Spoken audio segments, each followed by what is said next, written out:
श्रीमान वेंकटनाथार्य कवितार्किककेसरी वेदांताचार्यवर्यो मे सन्निधत्तां सदा हृदि ज्ञानानन्दमयं देवं निर्मलस्फटिकाकृतिम् आधारं सर्वविद्यानां हयग्रीवम् उपास्महे तत्प्रेयसश्रवणयोरमृताय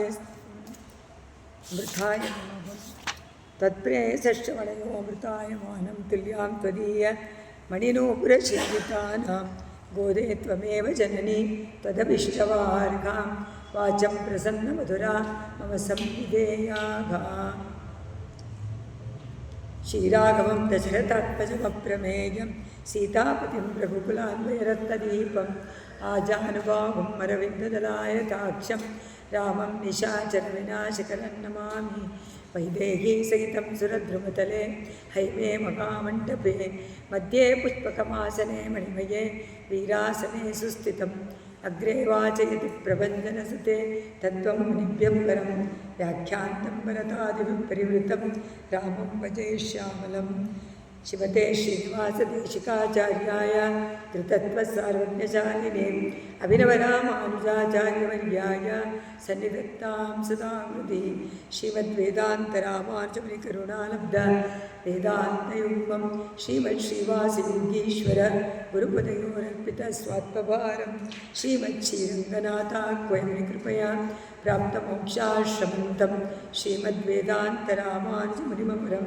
संश्रये देशिकेन्द्रम् अस्मद्गुरुभ्यो नमः अस्मत्परमगुरुभ्यो नमः अस्मत्सर्वगुरुभ्यो नमः श्रीमते वेदान्तगुरवे नमः कंसं ध्वंसयते मुरन्दिरयते हंसं तथा हिंसते बाणं क्षीणयते बकं नगयते पौण्ड्रं तथा लुम्पते भौमं शामयते बलाद्बलविदो दर्पं पराकुर्वते क्लिष्टं शिष्टजनं प्रणम्रमवते कृष्णाय तस्मै नमः कृष्णाय तस्मै नमः कल्याणरूपाय कलौ जनानां कल्याणदात्रे करुणासुताब्जे कंवादिदिव्यायुधसत्कराय वातालयाधीश नमो नमस्ते नारायण नारायण नारायण नारायण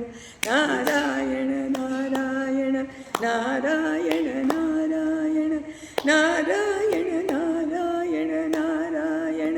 नारायण नारायण नारायण नारायण नारायण नारायण अनन्तरामाख्यं प्रणीतं स्तोत्रं पठेद्यस्तसरस्त्रिकालं वातालयेशस्य कृपाबलेन लभेत सर्वाणि च मङ्गलानि नारायण नारायण नारायण नारायण नारायण नारायण नारायण नारायण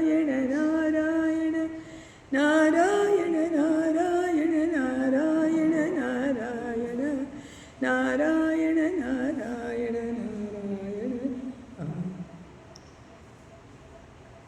अष्टमहिषी समेत श्रीकृष्णाय परब्रह्मणे नमः सर्वपरिवाराय श्रीमते ರಾಮಚಂದ್ರಾಯ ನಮಃ ಎಲ್ಲ ಬಂಧುಗಳಿಗೆ ಆತ್ಮಬಂಧುಗಳಿಗೆ ಅನಂತ ಅನಂತ ವಂದನೆಗಳು.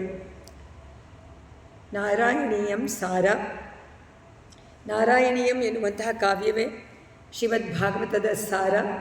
ಈಗ ನಾವು ನಾರಾಯಣೀಯದಲ್ಲಿ ಆ 1000 ಶ್ಲೋಕಗಳಲ್ಲಿ ಯಾವ ಒಂದು ಸಾರತಮವಾದಂಥ ವಿಷಯಗಳಿದೆಯೋ ಅದನ್ನು ಅನುಸಂಧಾನ ಮಾಡೋಣ ಅನ್ನುವಂಥ ಅನುಜ್ಞೆ ಶ್ರೀರಾಮನದ್ದು. ಅವನೇ ಪ್ರೇರೇಪಣೆ ಮಾಡಿ ಅದನ್ನು ಕೇಳಬೇಕು ಅಂತ ಆಸೆಪಟ್ಟಾಗ ಅದನ್ನು ಅವರ ಭಕ್ತರು ನೆರವೇರಿಸಿಕೊಳ್ಳೋದೇನೆ ಅವರ ಕರ್ತವ್ಯ. ಯಾವಾಗಲೂ ಹಾಗೆ ಅನಿಸುತ್ತೆ.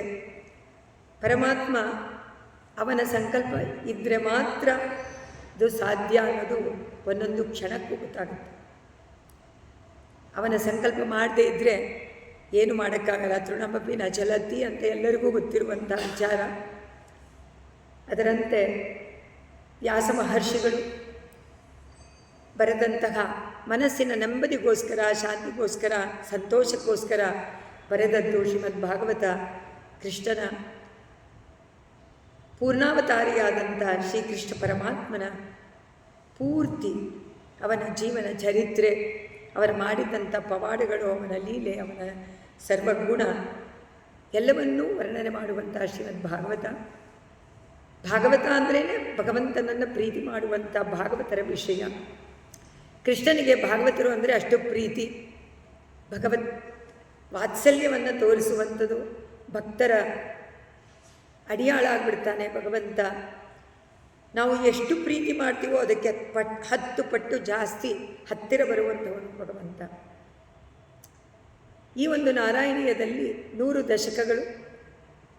ಆ 100 ದಶಕದಲ್ಲಿ ಸಂಪೂರ್ಣ ಶ್ರೀಮದ್ ಭಾಗವತದ ಸಾರ ಇದೆ. ಒಂದು ದಿವಸಕ್ಕೆ 20 ದಶಕಗಳಂತೆ ಅನುಭವಿಸಿದರೆ ಇದು ಪೂರ್ತಿಯಾಗಿ ಮಾಡಬಹುದು ಅನ್ನುವಂಥ ವಿಚಾರ ಬಂತು ಮನಸ್ಸಿನಲ್ಲಿ. ಆದರೆ ಅದು ನೆರವೇರುತ್ತೆ ಅನ್ನೋದು ಗೊತ್ತಿಲ್ಲ, ಎಷ್ಟು ಮಟ್ಟಿಗೆ ಸಂಪೂರ್ಣ ಮಾಡಿಕೊಡ್ತಾನೋ ಭಗವಂತ. ನಿನ್ನೆ ನಾವು ವರಾಹಾವತಾರವನ್ನು ನೋಡಿದ್ವಿ. ವರಾಹಾವತಾರ ಭೂಮಿಯ ರಕ್ಷಣೆಗೋಸ್ಕರ. ಇದು ಕೂಡ ಅವನ ಭಕ್ತನಾದಂತಹ ಮನು, ಸ್ವಯಂಭೂ ಮನು, ಅವನ ಸೃಷ್ಟಿ ಪ್ರಜಾಪತಿಗಳು ಎಲ್ಲರೂ ಪ್ರಜೋತ್ಪತ್ತಿಯನ್ನು ಮಾಡೋಕ್ಕೋಸ್ಕರವಾಗಿ ಪರಮಾತ್ಮನ ಆಜ್ಞೆಯಿಂದ ತಪಸ್ಸುಗಳನ್ನು ಮಾಡಿ ಪ್ರಜೆಯನ್ನು ಉತ್ಪತ್ತಿ ಮಾಡ್ತಾಯಿದ್ರು. ಅದೇ ತರಹನೇ ಅವನು ಸೃಷ್ಟಿ ಮಾಡೋಕ್ಕೆ ಜಾಗ ಇದ್ದಾಗ ಭೂದೇವಿಯನ್ನು ರಕ್ಷಣೆ ಮಾಡೋಕ್ಕೆ ಪರಮಾತ್ಮ ವರಾಹಾವತಾರ ಮಾಡ್ದ ಅನ್ನೋದನ್ನು ನಾವು ನೋಡಿದ್ವಿ ನಿನ್ನೆ.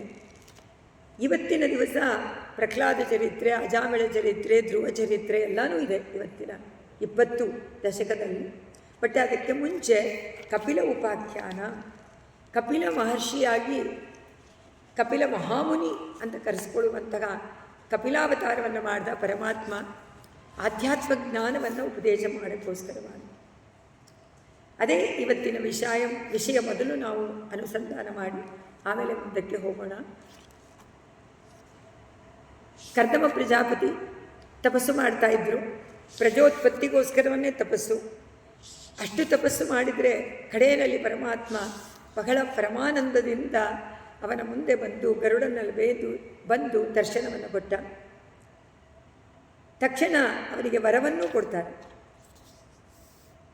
ನಿನಗೆ ದೇವಹೂತಿ ಎನ್ನುವಂತಹ ಕನ್ಯೆಯನ್ನು ಮದುವೆ ಮಾಡಿಕೊಂಡು ಅವನ ಮೂಲಕವಾಗಿ 9 ಕನ್ಯೆ ಮತ್ತು ಒಬ್ಬನೇ ಒಬ್ಬ ಮಗ ಹೋಗ್ತಾನೆ, ನಾನೇ ಬರ್ತೀನಿ ಅಂತಾನೆ ಪರಮಾತ್ಮ. ಇದು ಪರಮಾತ್ಮ ಅವರಿಗೆ 10,000 ವರ್ಷಗಳ ಕಾಲ ತಪಸ್ಸು ಮಾಡಿದ್ದಕ್ಕೆ ಫಲ. ಅವರು ಹಾಗೆ ತಪಸ್ಸು ಮಾಡ್ತಾ ಕೂತಿದ್ದಾರೆ. ಭಗವಂತವರ ಕೊಟ್ಟಂತೇನೆ ಹುಡುಕೊಂಡು ಬಂದಿದ್ದಾರೆ. ಮನುವಿನ ಪುತ್ರಿಯಾದಂಥ ದೇವಭೂತಿಯನ್ನು ಕರ್ಕೊಂಡು ಬಂದಿದ್ದಾರೆ. ರಾಜಕುಮಾರಿ ಸುಂದರಿಯಾಗಿದ್ದಾಳೆ. ಆದರೆ ಈ ಮಹರ್ಷಿಗೆ ಕೊಟ್ಟು ಮದುವೆ ಮಾಡಬೇಕು ಅನ್ನೋದು ನಾರದರ ಪ್ರೇರಣೆಯಿಂದ ಕರ್ಕೊಂಡು ಬಂದಿದ್ದಾರೆ. ಅವಳು ಒಪ್ಕೊಂಡ್ಳು, ದೇವತಿ ಒಪ್ಪಿಕೊಂಡು ಮದುವೆಯೇನೋ ಆಯಿತು. ಆದರೆ ಅವರು ತಪಸ್ಸೇ ಮಾಡ್ತಾ ಇದ್ದಾರೆ. ಇವಳು ಶುಶ್ರೂಷೆ ಮಾಡಿದ್ಲು, ಸೇವೆಯನ್ನು ಮಾಡಿದ್ಲು, ಪತಿಯ ಸೇವೆಯನ್ನು. ಏನೂ ಕೇಳಲಿಲ್ಲ, ಪತಿವ್ರತಾ ಶಿರೋಮಣಿ. ಹಾಗೆ ಮಾಡ್ತಾ ನೋಡಿದ್ರು. ಒಂದು ದಿವಸ ಕಣ್ಣು ಬಿಟ್ಟು ನೋಡ್ತಾರೆ, ರಾಜಕುಮಾರಿ ಎಷ್ಟು ಕಷ್ಟಪಟ್ಟು ಸೇವೆಯನ್ನು ಮಾಡಿದ್ಲಲ್ಲ ಅಂತ ಕರುಣೆ ಉಂಟು ಹೃದಯದಲ್ಲಿ. ಅಯ್ಯೋ, ಇವಳಿಗೆ ಮನೋರಥವನ್ನು ಈಡೇರಿಸಬೇಕು ಅಂತ ಹೇಳಿ ತಕ್ಷಣದಲ್ಲಿ ತಮ್ಮ ತಪೋಬಲದಿಂದ ಒಂದು ವಿಮಾನವನ್ನು ಸೃಷ್ಟಿ ಮಾಡಿ, ವಿಮಾನದಲ್ಲಿ ಎಷ್ಟು ವರ್ಷಗಳ ಕಾಲ 100 ವರ್ಷಗಳ ಕಾಲ ವಿಹಾರ ಮಾಡಿ 9 ಹೆಣ್ಣು ಮಕ್ಕಳು ಅವರು ಪಡ್ಕೊಂಡ್ರು. ಆಮೇಲೆ ಹೆಣ್ಣು ಮಕ್ಕಳೆಲ್ಲ ಹುಟ್ಟಿದ ಮೇಲೆ ಅವರು ಹೊರಟೇ ಬಿಟ್ಟರು. ವಾನಪ್ರಸ್ಥಕ್ಕೆ ಹೋಗ್ತೀನಿ ನಾನು ಅಂಥೇಳಿ. ಆಗ ಅವಳು ಕೇಳ್ಕೊಳ್ತಾಳೆ, ಸ್ವಾಮಿ, ಹೆಣ್ಣು ಮಕ್ಕಳನ್ನ ಇಟ್ಕೊಂಡು ನಾನು ಒಬ್ಬಳು ಏನು ಮಾಡೋಕ್ಕಾಗತ್ತೆ? ಅದರಿಂದ ನೀವು ಇದ್ದು ಅವರನ್ನು ಒಂದು ನೆಲೆಯನ್ನು ಅವರಿಗೆ ತೋರಿಸಿ ಆಮೇಲೆ ನೀವು ಹೋಗ್ಬೋದಲ್ಲ ವಾನಪ್ರಸ್ಥಕ್ಕೆ. ಆವಾಗ ಜ್ಞಾಪಕ ಬಂತು ಕರ್ದಮರಿಗೆ. ಪರಮಾತ್ಮ ಹೇಳಿದಾನೆ, ನಾನು ಬಂದು ಹುಡ್ತೀನಿ ನಿಮಗೂ ಮಗನಾಗಿ ಅಂತ. ಸೊ ಇದು ತಪ್ಪೋಗತ್ತಲ್ಲ. ಅದಕ್ಕೋಸ್ಕರವಾಗಿ ಮತ್ತೆ ಇದ್ದು ಅವರಿಗೆಲ್ಲ ಮದುವೆಗಳನ್ನು ಮಾಡಿ ಕಡೆಯದಾಗಿ ಒಂದು ಮಗ ಹೋಗ್ತಾನೆ, ಅವನೇ ಕಪಿಲ ಮಹಾಮುನಿ. ಆ ಕಪಿಲ ಉಪಾಖ್ಯಾನದಲ್ಲಿ ಬಹಳ ಸುಂದರವಾದ ಒಂದು ವಿಷಯ. ಹುಟ್ಟಿದ ತಕ್ಷಣ ಅವರೇನು ಮಾಡ್ತಾರೆ, ಕಪಿಲ ಅಂತ ಹೆಸರಿಡ್ತಾರೆ. ಬಹಳ ತೇಜಸ್ವಿಯಾಗಿದ್ದಂತಹ ಮಗು. ಬೆಳೆಸ್ತಾ ಇದ್ದಾಗ ಇವರು ಹೇಳ್ತಾರೆ, ಇನ್ನು ಮಗ ಹುಟ್ಟಾಯಿತು, ನಾನಿನ್ನು ಹೋಗ್ತೀನಿ ತಪಸ್ಸಿಗೆ ಅಂತ ಹೊರಟು ಬಿಡ್ತಾರೆ. ನಾ ಏನು ಮಾಡಲಿ? ಏನಿಲ್ಲ, ನಿನ್ನ ಮಗನೇ ನಿನಗೆ ಆತ್ಮಜ್ಞಾನವನ್ನು ಉಪದೇಶ ಮಾಡ್ತಾನೆ. ಆತ್ಮಜ್ಞಾನ ಉಪದೇಶನೇ ಇದರಲ್ಲಿ ಸಂಪೂರ್ಣವಾಗಿ ಅದರಲ್ಲಿ ವರ್ಣನೆ ಮಾಡ್ತಾರೆ. ಬಹಳ ಸುಂದರವಾದ ವಿಷಯ. ದೇವಕೂತ್ಯೈ ನ್ಯಗಾದೀಹಿ ಅದರಲ್ಲಿ ಏನು ಹೇಳ್ತಾರೆ? ಮತಿರ್ನಿಹ ಗುಣಸಕ್ತ ಬದ್ಧಕೃತ್ಯೇಶ್ವಸಕ್ತ ತ್ವಮೃತ ಕೃತ ಉಪರುಂಧೆ ಭಕ್ತಿಯೋಗಸ್ತು ಸಕ್ತಿಂ ಮಹದನುಗಮಲಭ್ಯ ಭಕ್ತಿರೇವಾತ್ರ ಸಾಧ್ಯ ಕಪಿಲತನುರಿತಿತ್ವಂ ದೇವೂತ್ಯೈನ್ಯಗಾದೀಹಿ. ಅಮ್ಮ, ನೀನೇನೋ ಆತ್ಮಜ್ಞಾನ ಬೇಕು ಅಂತ ಕೇಳಿದೆ, ಆದರೆ ಅದು ತಿಳ್ಕೊಳ್ಳೋಕ್ಕೆ, ಅದನ್ನು ಗ್ರಹಣ ಮಾಡೋದಕ್ಕೆ ಶಕ್ತಿ ಬೇಕಲ್ಲ, ಆ ಶಕ್ತಿನೂ ನೀನೇ ಕೊಡಬೇಕು. ಅವ್ರು ಹೇಳಿಬಿಟ್ರು, ಪರಮಾತ್ಮ ಸಾಕ್ಷಾತ್ ಅವತಾರ ಅದು. ಅದರಿಂದ ಈ ಪ್ರಪಂಚದಲ್ಲಿ ಪ್ರಾಪಂಚಿಕ ವಿಷಯಗಳಲ್ಲಿ ಆಸಕ್ತವಾದಂಥ ಮನಸ್ಸು ಬಂಧನಕ್ಕೆ ಕಾರಣ. ಆದರೆ ಅನಾಸಕ್ತಿ ಉಂಟಾಗಬೇಕಾದ್ರೆ, ವೈರಾಗ್ಯ ಬರಬೇಕಾದ್ರೆ ತುಂಬ ಕಷ್ಟ, ತಡಿಬೇಕು. ಆ ತಡೆಯೋಕ್ಕೋಸ್ಕರ ಮೋಕ್ಷಕ್ಕೆ ಕಾರಣವಾಗಬೇಕಾದ್ರೆ ಇದರಲ್ಲಿ ಅನಾಸಕ್ತಿ ಬರಬೇಕು, ಪ್ರಾಪಂಚಿಕ ವಿಷಯದಲ್ಲಿ. ಅದನ್ನೇ ಕಪಿಲರು ಹೇಳ್ತಾರೆ, ಅಮ್ಮ ಇದು ತುಂಬ ಕಷ್ಟವಾದದ್ದು, ಮುಂದುವರೆದರೆ ಭಕ್ತಿ ಆಗತ್ತೆ, ಅದಿಲ್ಲ ಅಂತಂದರೆ ಭಕ್ತಿ ಲಭ್ಯ ಇಲ್ಲ ಅಂತಂದರೆ ಮೋಕ್ಷ ಸಿಗೋದಿಲ್ಲ.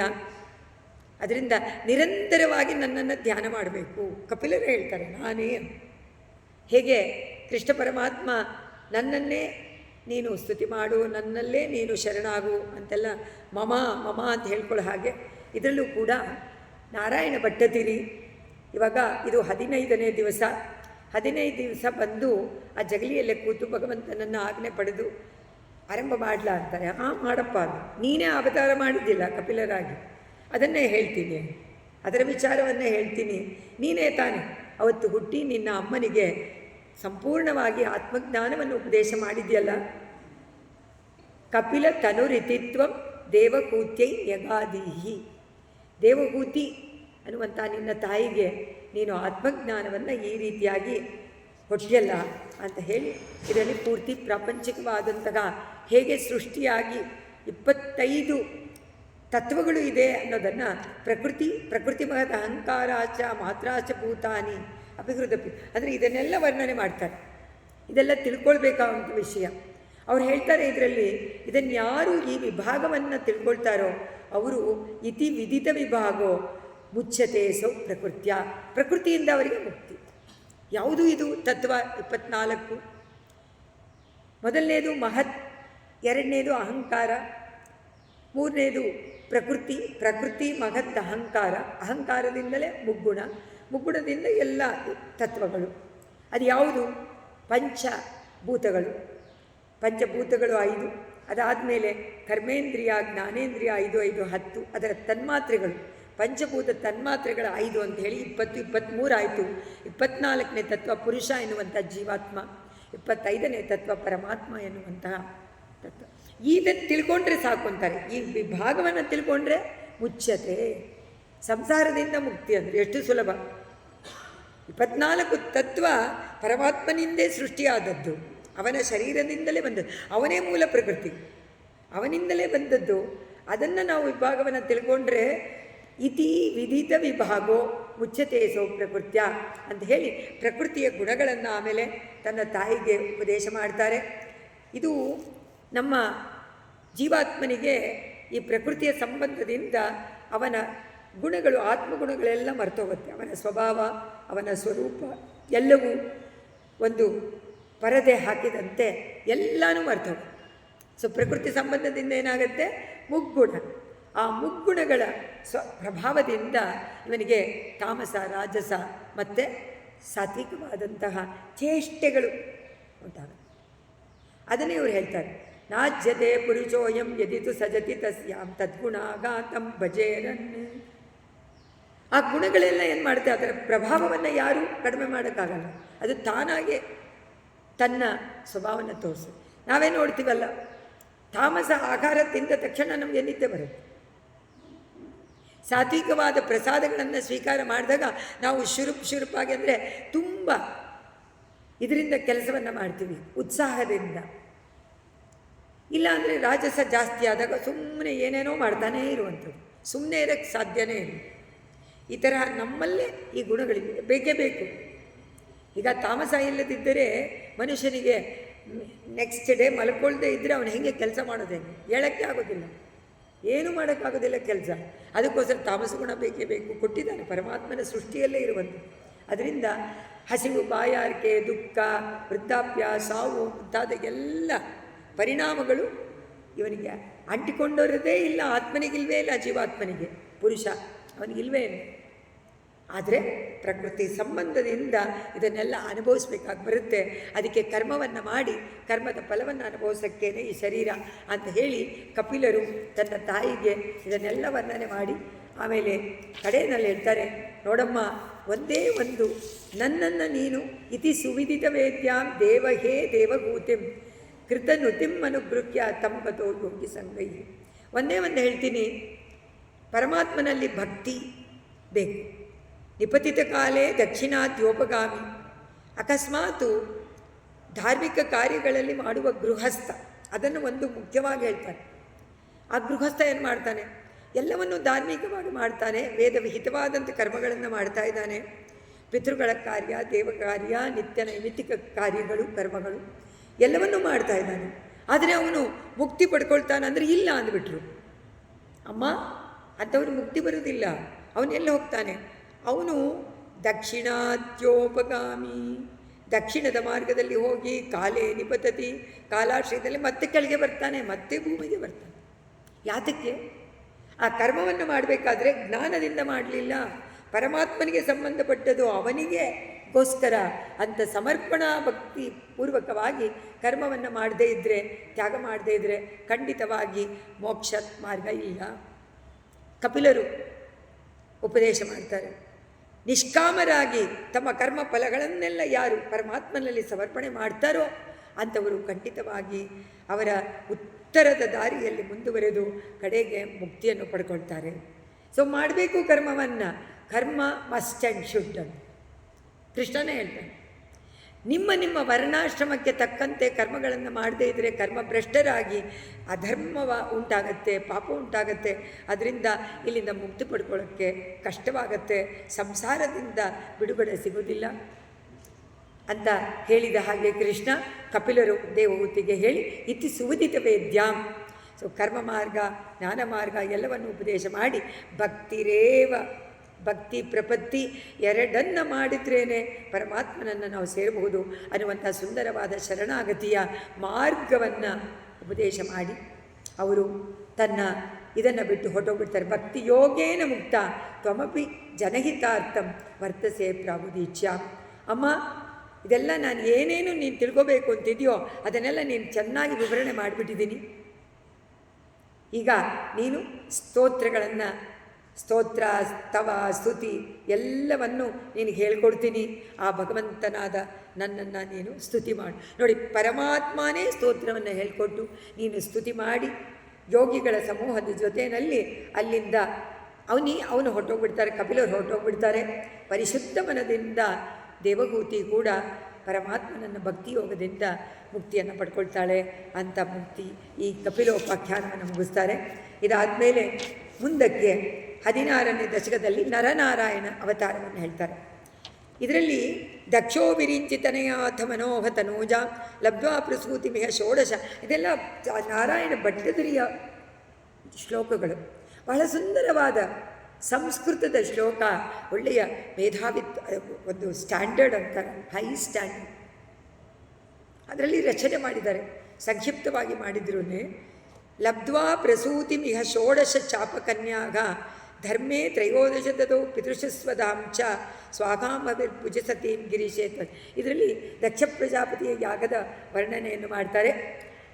ಶಿವನ ಮೇಲೆ ದ್ವೇಷ ಮಾಡಿ ಅವಳಿಗೂ ಕೂಡ, ದಾಕ್ಷಾಯಿಣಿಗೂ ಕೂಡ ಅವಳ ಮೇಲೆ ಕೋಪ ಮಾಡಿಕೊಂಡು ಅವಳು ಯಜ್ಞದ ಇದರಲ್ಲೇ ನಿಮಗೆಲ್ಲ ಗೊತ್ತಿದೆ ದಕ್ಷ ಪ್ರಜಾಪತಿಯ ಯಜ್ಞದ ವಿಚಾರ.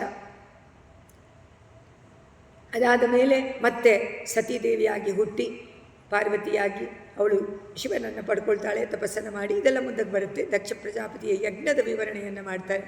ಲಬ್ಧ್ವಾ ಪ್ರಸೂತಿ, ಇದೂ ಅಷ್ಟೇ ಎದುರುಗಡೆ ಹೇಳ್ತಾರೆ, ಏ ಗುರುವಾಯೂರಪ್ಪ, ನೀನೇ ತಾನೇ ವಿರಂಚಿತನೆಯ ದಕ್ಷಕ, ಬ್ರಹ್ಮನ ಮಗನಾದ ದಕ್ಷ ಪ್ರಜಾಪತಿ.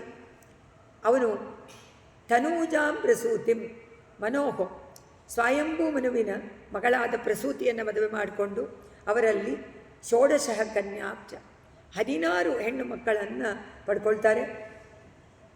ಷೋಡಶ ಅಂದರೆ 16. 13 ಮಕ್ಕಳನ್ನು ಧರ್ಮನಿಗೆ ಪಿತೃಗಳಿಗೆ ಕೊಡ್ತಾರೆ, ಇನ್ನೊಬ್ಬಳನ್ನು ಧರ್ಮನಿಗೆ ಕೊಡ್ತಾರೆ, ಇನ್ನೊಬ್ಬಳನ್ನು ಹವಿಸ್ಸನ್ನು ಸ್ವೀಕರಿಸುವಂತಹ ಅಗ್ನಿಗೆ ಸ್ವಾಹಾಳನ್ನು ಕೊಟ್ಟು ಕಡೆಯದಾಗಿ ಸತೀ ತದರಿಷೆ ಗಿರೀಶೇ ಚ ಸತೀದೇವಿಯನ್ನು ಗಿರೀಶನಿಗೆ ಕೊಟ್ಟು ಮದುವೆ ಮಾಡ್ತಾರೆ ಅಂತ ಇಲ್ಲಿ ದಕ್ಷನ ಮೂರ್ತಿಯನ್ನು ಹೇಳಿದ್ರು. ಅದರಲ್ಲಿ ಒಬ್ಬಳು ಮಗಳು ಮೂರ್ತಿ ಧರ್ಮನ ಪತ್ನಿ. ಅವರಲ್ಲಿ ಹುಟ್ಟಿದಂಥವರೇ ನರನಾರಾಯಣರು. ಪರಮಾತ್ಮನೇ ನರನಾಗಿ ನಾರಾಯಣನಾಗಿ ಅವತಾರ ಮಾಡಿ ಯಾತಕ್ಕೋಸ್ಕರ ಅಂದರೆ ಸಹಸ್ರ ಕವಚ ಅನ್ನುವಂಥ ಒಬ್ಬ ರಾಕ್ಷಸ, ಅವರಿಗೆ 1000 ಕವಚಗಳು, ಒಂದಲ್ಲ ಎರಡಲ್ಲ. ಇವನು ಬ್ರಹ್ಮನನ್ನು ಕುರಿತು ತಪಸ್ಸು ಮಾಡ್ತಾನೆ. ತಪಸ್ಸು ಮಾಡಿದಾಗ ಬ್ರಹ್ಮ ಎಲ್ಲರಿಗೂ ಗೊತ್ತಿದೆ, ಸಾಕ್ಷಾತ್ತಾಗಿ ತೃಪ್ತಿ ಪಟ್ಟುಕೊಂಡು ತಪಸ್ಸಿನಿಂದ ಎದುರುಗಡೆ ಬರ್ತಾನೆ, ವರವನ್ನು ಕೇಳ್ತಾನೆ. ಯಾರು ಒಮ್ಮೆಗೆ 1000 ವರ್ಷ ಕಾಲ ತಪಸ್ಸು ಮಾಡಿ ಅದೇ 1000 ವರ್ಷಗಳ ಕಾಲ ನನ್ನ ಜೊತೆಯಲ್ಲಿ ಯುದ್ಧ ಮಾಡ್ತಾರೋ, ಅವರು ನನ್ನ ಜೊತೆ ಯುದ್ಧ ಮಾಡಿದಾಗ ಒಂದು ಕವಚವನ್ನು ಅವರು ಕತ್ತರಿಸ್ಬೋದು. ಅಷ್ಟು ಮಾಡಿದ್ರೆ ಅದರಿಂದ ಎಷ್ಟಾಯಿತು? ಈಗ ಸಹಸ್ರ ಕವಚ, ಸಹಸ್ರ ವರ್ಷಗಳು, 8 ಸಹಸ್ರ. ಅದಕ್ಕೋಸ್ಕರ ಪರಮಾತ್ಮ ನರನಾರಾಯಣನಾಗಿ ನಾರಾಯಣನಾಗಿ ಅವತಾರ ಮಾಡಿ ನರ 1000 ವರ್ಷ ತಪಸ್ಸು ಮಾಡ್ತಾ ಇದ್ದಾಗ ನಾರಾಯಣ ಆ ಸಹಸ್ರ ಕವಚನ ಜೊತೆಯಲ್ಲಿ ಯುದ್ಧ, ಅವಾಗ ಯುದ್ಧ ಮಾಡಿ ಅವನು ಅದನ್ನು ಕತ್ತರಿಸ್ತಾನೆ. ನಾರಾಯಣ ತಪಸ್ಸು ಮಾಡ್ತಾ ಇದ್ದಾಗ ನರನಾದವನು ಅವನ ಜೊತೆಯಲ್ಲಿ ಯುದ್ಧ. ಸೊ ಇಬ್ಬರು ಹೀಗೆ ಆಲ್ಟರ್ನೇಟ್ ತಪಸ್ಸು ಮಾಡಿ, ಅದಕ್ಕೋಸ್ಕರ ಇಬ್ಬರಾಗಿ ಬರ್ತಾನೆ ಪರಮಾತ್ಮ ಮಾಡಿ. ಕಡೆಯದಾಗಿ ಅದನ್ನು ಹೇಳ್ತಾರೆ, ಅನ್ವಾಚರನ್ ಉಪದಿಶನ್ ಅಭಿಮೋಕ್ಷ ಧರ್ಮಂ ತ್ವಂ ಭ್ರಾತೃಮಾನ್ ಬದರಿಕಾಶ್ರಮ ಮಧ್ಯವಾತ್ಸೀ ಶಕ್ರೋತತೆ ತಪತಪೋಬಲ ನಿಸ್ಸಗಾತ್ಮ ದಿವ್ಯಾಂಗನಾ ಪರಿವೃತಂ ಪ್ರಜಿಗಾಯಮಾನಂ. ಈ ರೀತಿಯಾಗಿ 1000 ಕವಚ ಉಳ್ಳಂತಹ ಅಸುರನನ್ನು ಕೊಂದು ಪರಮಾತ್ಮ ದುಷ್ಟ ಶಿಕ್ಷಣೆಗೋಸ್ಕರನೇ ಅವತಾರ ಮಾಡೋದು. ಅದಾದ ಮೇಲೆ ಬದರಿಕಾಶ್ರಮಕ್ಕೆ ಹೋಗಿ ಅಲ್ಲೇ ಇದ್ದ. ಅದು ಬದರಿಕಾಶ್ರಮದಲ್ಲೇ ಅವತಾರ ನರನಾರಾಯಣ. ನರನಿಗೆ ನಾರಾಯಣ ಅಷ್ಟಾಕ್ಷರಿ ಮಂತ್ರವನ್ನು ಉಪದೇಶ ಮಾಡಿದಂತಹ ಸ್ಥಳ ಬದರಿಕಾಶ್ರಮ. ಅಂತಹ ಬದರಿಕಾಶ್ರಮದ ವರ್ಣನೆಯನ್ನು ಮಾಡಿ ಅಲ್ಲೇನೆ ಇವರು ನಾರಾಯಣ ತಪಸ್ಸು ಮಾಡ್ತಾ, ಈಗಲೂ ತಪಸ್ಸು ಮಾಡ್ತಾನೆ, ಯೋಗ ದಶೆಯಲ್ಲೇ ಕೂತಿದ್ದಾನೆ ಪರಮಾತ್ಮ ಸಾಕ್ಷಾತ್ತಾಗಿ. ಆಗ ಕಾಮ ಬಂದ, ಕಾಮ ಮೋಕ್ಷ ಅದೇ ಹೇಳ್ತಾರೆ, ಅವನ ತಪೋಬಲದಿಂದ ಎಲ್ಲ ಇಂದ್ರ ಪರಮಾತ್ಮನಿಗೇನೇ ತಪೋಭಂಗವನ್ನು ಮಾಡೋಕ್ಕೆ ಎಲ್ಲರನ್ನೂ ಕಳಿಸ್ತಾನೆ, ಅಪ್ಸರಸನ್ನು. ಇದು ವಿಡಂಬನೆ, ಏನು ಮಾಡೋಕ್ಕಾಗಲ್ಲ. ಇಂದ್ರನ ಕ್ಯಾರೆಕ್ಟರೇ ಆ ಥರ. ಅವನು ಯಾಕೆ ಬೇಕಾ ಅಂತಂದ್ರು, ಬೇಕೇ ಬೇಕು. ಪರಮಾತ್ಮನ ದಿವ್ಯ ಗುಣಗಾನವನ್ನು ಮಾಡಬೇಕು, ಅವನ ಮಹತ್ವವನ್ನು ತೋರಿಸ್ಬೇಕು, ವೈಭವವನ್ನು ನಾವೆಲ್ಲ ತಿಳ್ಕೋಬೇಕು ಅಂತಂದರೆ ಇವರೆಲ್ಲ ಬೇಕಲ್ಲ. ನಾಟಕ ಅಲ್ವಾ, ಕಪಟ ನಾಟಕ ಸೂತ್ರಧಾರಿಯಾದಂಥ ಭಗವಂತ ನಾಟಕವನ್ನೇ ಮಾಡ್ತಾನೆ. ಆದರೆ ಇದು ಯಾತಕ್ಕೋಸ್ಕರ? ನಮಗೆ ಉಪದೇಶ ಮಾಡೋಕ್ಕೋಸ್ಕರ, ನಮಗೆ ತೋರ್ಸೋಕ್ಕೋಸ್ಕರ ಇದು ನಡೆಯೋದು. ನಾನೇ ಎಲ್ಲರಲ್ಲೂ ಇದ್ದೀನಿ, ಒಬ್ಬೊಬ್ಬರಲ್ಲೂ ನಾನಿದ್ದೀನಿ, ಆದರೆ ಕಡ್ಡಿಟ್ಕೊಳ್ಳೋಕ್ಕಾಗಲ್ಲ. ಹೇಗಿದ್ದೀನಿ? ಹಾಲಲ್ಲಿ ತುಪ್ಪ ಇರುವಂತೆ. ಯಾರಿಗಾದರೂ ಹಾಲನ್ನು ಕೊಟ್ಟರೆ ತುಪ್ಪ ಇದೆ ಅಂತ ಹೇಳ್ತಾರಾ? ನಿಮಗೆಲ್ಲ ಗೊತ್ತಿವಾಗ ಸಂಸ್ಕಾರ ಮಾಡ್ತೀರಾ, ಗೊತ್ತಿರುತ್ತೆ. ಆದರೆ ಫಸ್ಟ್ ಟೈಮ್ ಬಂದಾಗ ಯಾರಿಗಾದರೂ ಗೊತ್ತಿರ್ತಾ ಇತ್ತಾ ಹಾಲಲ್ಲಿ ತುಪ್ಪ ಇದೆ ಅಂತ? ಸಂಸ್ಕಾರ. ನಾವು ಹಾಲನ್ನು ಪ್ರಕೃತಿ ಸಂಬಂಧದಿಂದ, ಯಾಕೆ ಪ್ರಕೃತಿ ಸಂಬಂಧ ಅಂದರೆ ಮೊಸರು, ಹಾಲಿಗೆ ಮೊಸರು ಹಾಕಿದ್ರೆ ತಾನೇ, ಅದನ್ನು ಕಡಿದ್ರೆ ತಾನೇ ಬೆಣ್ಣೆ ಬರುತ್ತೆ. ಸೊ ಈ ಆತ್ಮ ಹಾಲಿನಂತೆ ಪರಿಶುದ್ಧವಾಗಿದೆ, ಅಮೃತಪ್ರಾಯವಾಗಿದೆ. ಆದರೆ ಈ ಮೊಸರನ್ನು ಸೇರಿಸಿ ಅದನ್ನೆಲ್ಲ ಕಲ್ಮಶ ಮಾಡಿಬಿಟ್ಟಿದೆ. ಅದನ್ನು ಕಡಿಬೇಕು. ಅದನ್ನು ಕಡಿದು ಸಂಸ್ಕಾರ ಮಾಡಿ ಅದನ್ನೆಲ್ಲ ತೆಗೆದಾಗ ಏನು ಬರುತ್ತೆ? ಒಳ್ಳೆಯ ಅಮೃತಪ್ರಾಯವಾದ ಬೆಣ್ಣೆಯನ್ನು ಕಾಸಿದ್ರೆ ತುಪ್ಪ. ಸೊ ಹಾಲಲ್ಲಿ ಬೆಣ್ಣೆ ಇರುವಂತೆ ಪರಮಾತ್ಮ ಸರ್ವಾಂತರ್ಯಾಮಿಯಾಗಿ ಒಂದೊಂದು ಅಣುವಿನಲ್ಲೂ ಜೀವಾತ್ಮನಲ್ಲೂ ಪರಮಾತ್ಮ ಇದ್ದಾನೆ. ಅದನ್ನೇ ಹೇಳ್ತಾರೆ. ಆಗ ತಪ್ಸಕ್ಕೋಸ್ಕರವಾಗಿ ಎಲ್ಲ ಕನ್ಯೆಯರನ್ನು ಕಳಿಸದಂತೆ. ಏನಂತ? ಶಮನಿ ಪುನಃ ಊರ್ವಶೀತ್ವ. ಇವರೆಲ್ಲ ಸುಂದರಿಯರು ಬಂದಿದ್ದಾರೆ. ಆದರೆ ಪರಮಾತ್ಮ ಒಂದು ಕ್ಷಣ ತನ್ನ ಊರುವಿನಿಂದ ಒಂದು ಸುಂದರಿಯನ್ನು ಉಂಟು ಮಾಡಿದ, ಅವಳೇನು ಊರ್ವಶಿ. ಆ ಊರ್ವಶಿಯನ್ನು ನೋಡಿ ಇವರೆಲ್ಲ ಬೆಂಗಾಗ್ಬಿಟ್ರಂತೆ. ಹಬ್ಬ ಏನು ಸೌಂದರ್ಯ ಅಂತ ಎಲ್ಲ ತಲೆಗೆ ಕೆಳ ಮಾಡಿಕೊಂಡು ಹೊಟ್ಟೆ ಹೋಗ್ಬಿಟ್ರಂತೆ. ಇಂದ್ರನ ಆಜ್ಞೆಯನ್ನು ಮರೆತುಬಿಟ್ರು, ಎಲ್ಲ ಹೊಟ್ಟೋಗ್ಬಿಟ್ರು ಅಂತ ಹೇಳಿ ಇದರಲ್ಲಿ ವರ್ಣನೆ ಮಾಡ್ತಾರೆ. ಕಡೆಯದಾಗಿ ಕೃದ್ದಗ ಈಶಂ ಮರ್ದಿತ ಮಖ ಸತುಕ್ಷತ್ರ ಶೀರ್ಷೋ ದೇವಪ್ರಸಾದಿತಗರ ತತಲಬ್ಧ ಜೀವಗ. ಇದು ದಕ್ಷ ಪ್ರಜಾಪತಿಗೆ ಯಜ್ಞವನ್ನು ಹೇಳಿ ದಕ್ಷನನ್ನು ಕೊಂದು ಬಿಡ್ತಾನೆ.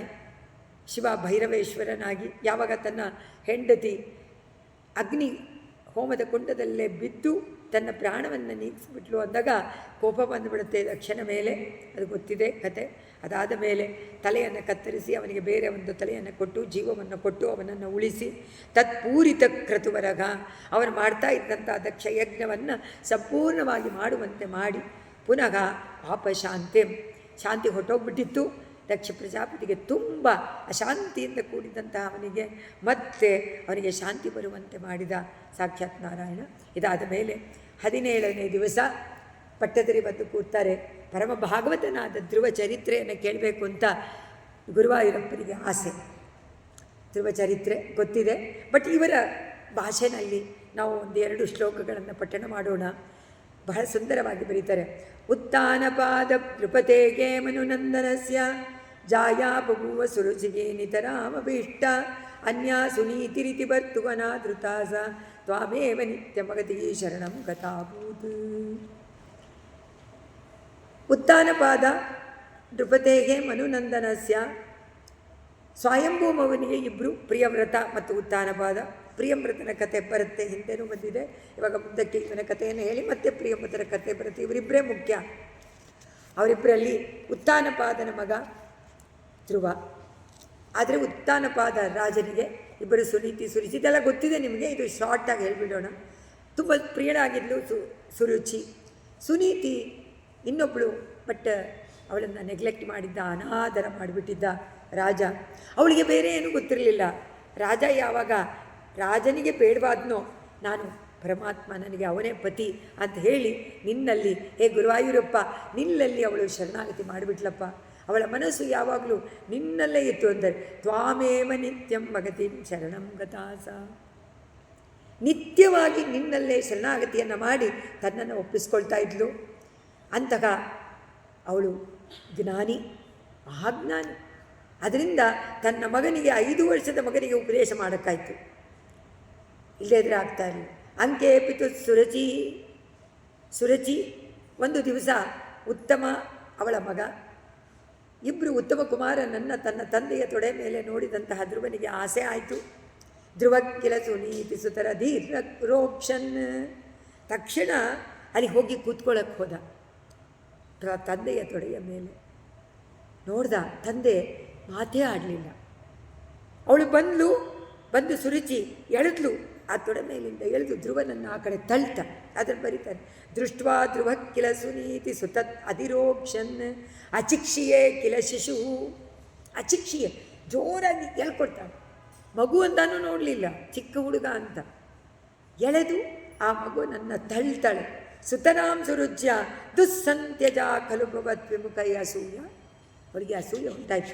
ನನ್ನ ಮಗ ಕೂತ್ಕೊಳ್ಳುವಂಥ ಜಾಗದಲ್ಲಿ ಇವನು ಬಂದುಬಿಟ್ನಲ್ಲ ಅಂತ ಹೇಳಿ ಅದನ್ನೇ ಇವರು ವರ್ಣನೆ ಮಾಡ್ತಾರೆ. ತದ್ಮೋಹಿತೆ ಪಿತರೆ ಪಶ್ಯತಿ ದಾರವಶ್ಯೆ. ಆದರೆ ಇವನು ತಂದೆ ಮುಖವನ್ನು ನೋಡ್ತಾನೆ ಧ್ರುವ. ಆದರೆ ಧ್ರುವನಿಗೆ ಯಾವ ಒಂದು ತಂದೆಯಿಂದ ಪ್ರಿಯವಾದಂತಹ ಇದು ಬರಲಿಲ್ಲ, ಕ್ರಿಯೆ ಉಂಟಾಗಲಿಲ್ಲ, ಒಂದು ಮಾತೂ ಹೇಳಲಿಲ್ಲ, ಪಾಪ ಮಗು ಅನ್ನಲಿಲ್ಲ, ಏನೂ ಹೇಳಲಿಲ್ಲ. ಅವನು ಬಿದ್ರೂ ನೋಡ್ತಾ ಇದ್ದಾನೆ. ಧ್ರುವ ಅಳ್ತಾ ಇದ್ದಾನೆ ಗಳಗಳ. ಪಶ್ಯತಿ ದಾರವಶ್ಯ. ಯಾತಕ್ಕೆ? ದಾರವಶ್ಯ. ದಾರ ಅಂದರೆ ಹೆಂಡತಿ ವಶವಾಗಿಬಿಟ್ಟಿದ್ದ. ದಶರಥ ಮಹಾರಾಜ ಹೇಗೆ ಕೈಕೇಯಿಗೆ ವಶವಾಗಿದ್ನೋ ಹಾಗೆ ಇವನು ಸುರುಚಿಗೆ ವಶವಾಗಿದ್ದ. ಅದರಿಂದ ಓಡ್ದ ಮೌನದಿಂದ ಇದ್ದಿದ್ದನ್ನು ನೋಡಿಬಿಟ್ಟು ತಂದೆಯನ್ನೇನು ಗತಿ ಬೇರಿಲ್ಲ, ತಾಯಿ ಹತ್ರ ಹೋದ. ಅಳ್ತಾ ಓಡ್ತಾ ಇದ್ದಾನೆ. ಅವಳು ಹೇಳ್ತಾಳೆ, ತಾಯಿ ಏನಪ್ಪ ಆಯಿತು ಮಗು? ಸಾಪಿ ಸ್ವಕರ್ಮಗತಿ ಅಪ್ಪ, ಇದೆಲ್ಲ ನಮ್ಮ ಪಾಪದಿಂದಪ್ಪ ಉಂಟಾಗೋದು. ಪಾಪಕರ್ಮ ವಶದಿಂದ ನಾವು ಅದರ ಫಲವನ್ನು ಅನುಭವಿಸ್ಬೇಕು. ನೀನೇನು ಯೋಚನೆ ಮಾಡಬೇಡ. ತತ್ಪಾದಮೇವ ಶರಣಂ ಶಿಶವೇಶ ಸಂಸ. ಅಪ್ಪ ಮಗು, ಭಗವಂತನ ಪಾದಾರವಿಂದ ಒಂದೇ ನಮಗೆ ಗತಿಪ್ಪ. ಇದೆಲ್ಲ ಕರ್ಮದಿಂದ ಉಂಟಾಗೋದು. ಅಳಬೇಡ. ಮಗುವಿಗೆ ಸಮಾಧಾನ ಮಾಡಿ. ಈಗ ಮಾಡ್ತಾರೆ ಯಾರಾದರೂ? ಜ್ಞಾನಿನ ಮಗು, ಅದಕ್ಕೆ ಗೊತ್ತಾಗತ್ತ. ಮಗುಗೆ ಬೇಕಾಗಿದ್ದೇನು? ತನ್ನ ತಂದೆಯ ತೊಡೆ ಮೇಲೆ ಕೂತ್ಕೊಳ್ಳು. ಆದರೆ ಅವಳು ಏನು ಹೇಳಿದ್ಲು? ಆಕರ್ಣ್ಯ ಸೋಪಿ ಭವದರ್ಚನ ವಿಶ್ವಿತಾತ್ಮ. ಅವಳು ಯಾವಾಗಲೂ ನಿನ್ನ ಅರ್ಚನೆಯಲ್ಲೇ ಯಾವಾಗಲೂ ತನ್ನ ಚಿತ್ತವನ್ನು ಇಟ್ಟುಬಿಡ್ತಾ ಇದ್ಲು ಸುನೀತಿ. ಅದರಿಂದ ಮಾನೀ ನಿರೇತ್ಯ ನಗರಾತಿ ಕಿಲ ಪಂಚವರ್ಷಗ. ತಾಯಿ ಹೇಳಿದ್ದನ್ನು ಕೇಳ್ತು ಮಗು. 5 ವರ್ಷ.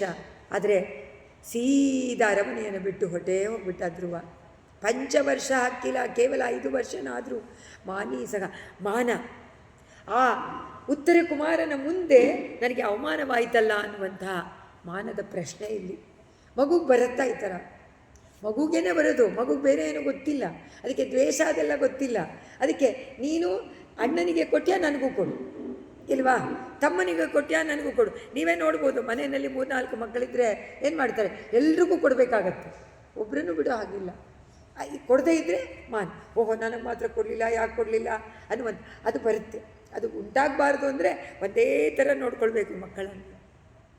ಎಷ್ಟು ಮಕ್ಕಳಿದ್ರೂ ಒಂದೇ ಸಮನಾಗಿ ತಾಯಿ ಆದವಳು ನೋಡಿಕೊಂಡ್ರೇ ಮಕ್ಕಳಿಗೆ ಆ ಭಾವನೆಗಳು ಚೇಂಜ್ ಆಗೋದಿಲ್ಲ. ಇಲ್ಲಾಂದರೆ ಆ ಚಿಕ್ಕ ವಯಸ್ಸಿನಲ್ಲೇ ದ್ವೇಷ ಭಾವನೆಗಳು ಉಂಟಾಗುತ್ತೆ. ಅವನು ಕೊಟ್ಟನಲ್ಲ, ನನಗೆ ಕೊಟ್ಟಿಲ್ಲ. ನಾವೇ ನೋಡ್ತೀವಲ್ಲ, ಪಾಂಡವರಿಗೂ ಕೌರವರಿಗೂ ಎಷ್ಟು ವ್ಯತ್ಯಾಸ ಇದೆ. ಅವರ ಮನಸ್ಸಿನಲ್ಲಿದ್ದಂತಹ ಕೆಟ್ಟ ವಿಚಾರಗಳು ಇವರಲ್ಲಿ ಇರಲಿಲ್ವಲ್ಲ. ಕುಂತಿದೇವಿ ಆ ಥರ ಬೆಳೆಸಿದಾಳೆ ಪಾಂಡವರನ್ನು. ಅದಕ್ಕೆ ಇವನು ನೋಡ್ದ, ಕೇವಲ 5 ವರ್ಷವಾದರೂ ಕೂಡ ತನ್ನ ತಾಯಿಯ ಉಪದೇಶದಂತೆ ನಿನ್ನನ್ನು ಆರಾಧನೆ ಮಾಡಿದರೆ ನಾನು ಖಂಡಿತ ನನ್ನ ತಂದೆಯ ಇದರಲ್ಲಿ ಅಂಕದಲ್ಲಿ ನಾನು ಕುಳಿತುಕೊಳ್ಬೋದು ಅನ್ನುವಂಥ ಒಂದೇ ಲಕ್ಷ್ಯ ಧ್ರುವಕುಮಾರನು. ಪರಮ ಭಾಗವತ. ಯಾತಕ್ಕೆ ಭಾಗವತ? ಈಗ ಹೇಳ್ತಾರೆ, ಅವನು ಕಾಡಿಗೆ ಹೊರಟಾಗ ಎದುರಿಗೆ ನಾರದರು ಬರ್ತಾರೆ. ನಾರದರು ಬಂದು ಉಪದೇಶ ಮಾಡ್ತಾರೆ. ತಾತೇ ವಿಷಣ್ಣ ವೃದಿಗೆ ನಗರೀಂಗತೇನ ಶ್ರೀನಾರದೇನ ಪರಿಸಾಂತ್ವಿತ ಚಿತ್ತವೃತ್ತವು. ಚಿತ್ತವೃತ್ತಿಯನ್ನು ಪರಿಣಾಮ ಮಾಡಬೇಕು. ಯಾಕೆಂದರೆ ಅವನ ಚಿತ್ತವೃತ್ತಿ ಏನಿತ್ತು ಇವಾಗ ಒಂದೇ ಒಂದು ಅವನಿಗೆ ಲಕ್ಷ್ಯ, ಅಲ್ಲಿಗೆ ಬರಬೇಕು. ಅದಕ್ಕೆ ಕಾರಣ ನಮ್ಮ ತಾಯಿ ಹೇಳಿದ ಹಾಗೆ ನಿನ್ನನ್ನು ಉಪಾಸನೆ ಮಾಡಬೇಕು. ಹೇಗೆ ಅಂತೇನು ಹೇಳಲಿಲ್ಲ ತಾಯಿ, ಹೊಟ್ಟುಬಿಟ್ಟ ನಾ ಹೋಗ್ತೀನಿ ಅಂತ. ಎಲ್ಲಿಗೆ ಗೊತ್ತಿಲ್ಲ, ಏನು ಮಾಡಬೇಕು ಗೊತ್ತಿಲ್ಲ. ಬಂದರು ನಾರದರು ಬಂದು ಬಾಲತ್ವ ತತ್ಪಿತಮನ ಕರ್ಮ ಬದ್ದಿದೆ. ಅವರು ತುಂಬ ಹೇಳ್ತಾರೆ, ಮಗು ನೀ ಇದು ನಿನ್ನ ಈ ವಯಸ್ಸಲ್ಲ ತಪಸ್ಸು ಮಾಡೋದು, ನೀ ಹೋಗು, ವಾಪಸ್ ಹೋಗು ತಾಯಿ ಹತ್ರ, ಅರಮನೆಗೆ ಹೋಗು ಅಂತೆಲ್ಲ ಹೇಳ್ತಾರೆ. ತೋರಿಸ್ತಾರೆ ರುಚಿಯನ್ನು. ಕೇಳಲ್ಲ ಹುಡುಗ, ಹಠ ಹಿಡ್ದಿದ್ದಾನೆ. ಆ ಚಿತ್ತವೃತ್ತಿನಲ್ಲಿ ಹಠ ಇದೆ. ನಮಗೆ ಹಠ ಬೇಕು, ಪರಮಾತ್ಮ ನೀನೇ ಬೇಕು ಅನ್ನುವಂಥದ್ದು ಬೇಕು.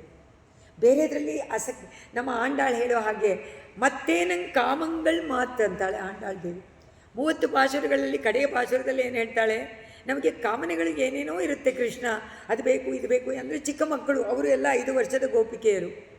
ನಮಗೆಲ್ಲ ಮನಸ್ಸು ಏನು ನೋಡಿದ್ರೂ ಅದರಲ್ಲಿ ಆಕರ್ಷಣ ಆಗಿಬಿಡುತ್ತೆ, ಹೋಗುತ್ತೆ. ಅದೆಲ್ಲ ಹೋಗದೇ ಇರುವಂತೆ ನೀನೇ ಮಾತು ಬೇಕು, ನಮ್ಮಿಂದ ಸಾಧ್ಯ. ನಾವು ಮಾಯೆಯಲ್ಲಿ ಬದ್ಧರಾಗಿರುವಂಥವರು. ನಿನ್ನ ಮಾಯೆಯನ್ನು ನೀನೇ ಅದನ್ನು ಕತ್ತರಿಸಿ ಹಾಕಬೇಕೇ ವಿನ ನಮ್ಮಿಂದ ಸಾಧ್ಯ ಇಲ್ಲ. ಹೇಳಿದೀಯಾ ನೀನೇ, ಅದರಿಂದ ನೀನು ಕಾಮನೆಗಳನ್ನು ಮಾತು ಅಂತ ಕೇಳಿ. ಅದರಿಂದ ಇಲ್ಲಿ ನಾರದರು ಬಂದರು, ಅವನಿಗೆ ದಾರಿಯನ್ನು ತೋರಿಸಿದರು. ಬಾಲತ್ವದರ್ಪಿತ 12 ಅಕ್ಷರಿಯನ್ನು ಅವನಿಗೆ ಉಪದೇಶ ಮಾಡಿ. ಸೊ ಆಚಾರ್ಯ ಸಮಾಶ್ರಯಣ ಇಲ್ಲದಿದ್ದರೆ ಮುಕ್ತಿ ಇಲ್ಲ, ಏನೂ ಸಿಗೋದಿಲ್ಲ.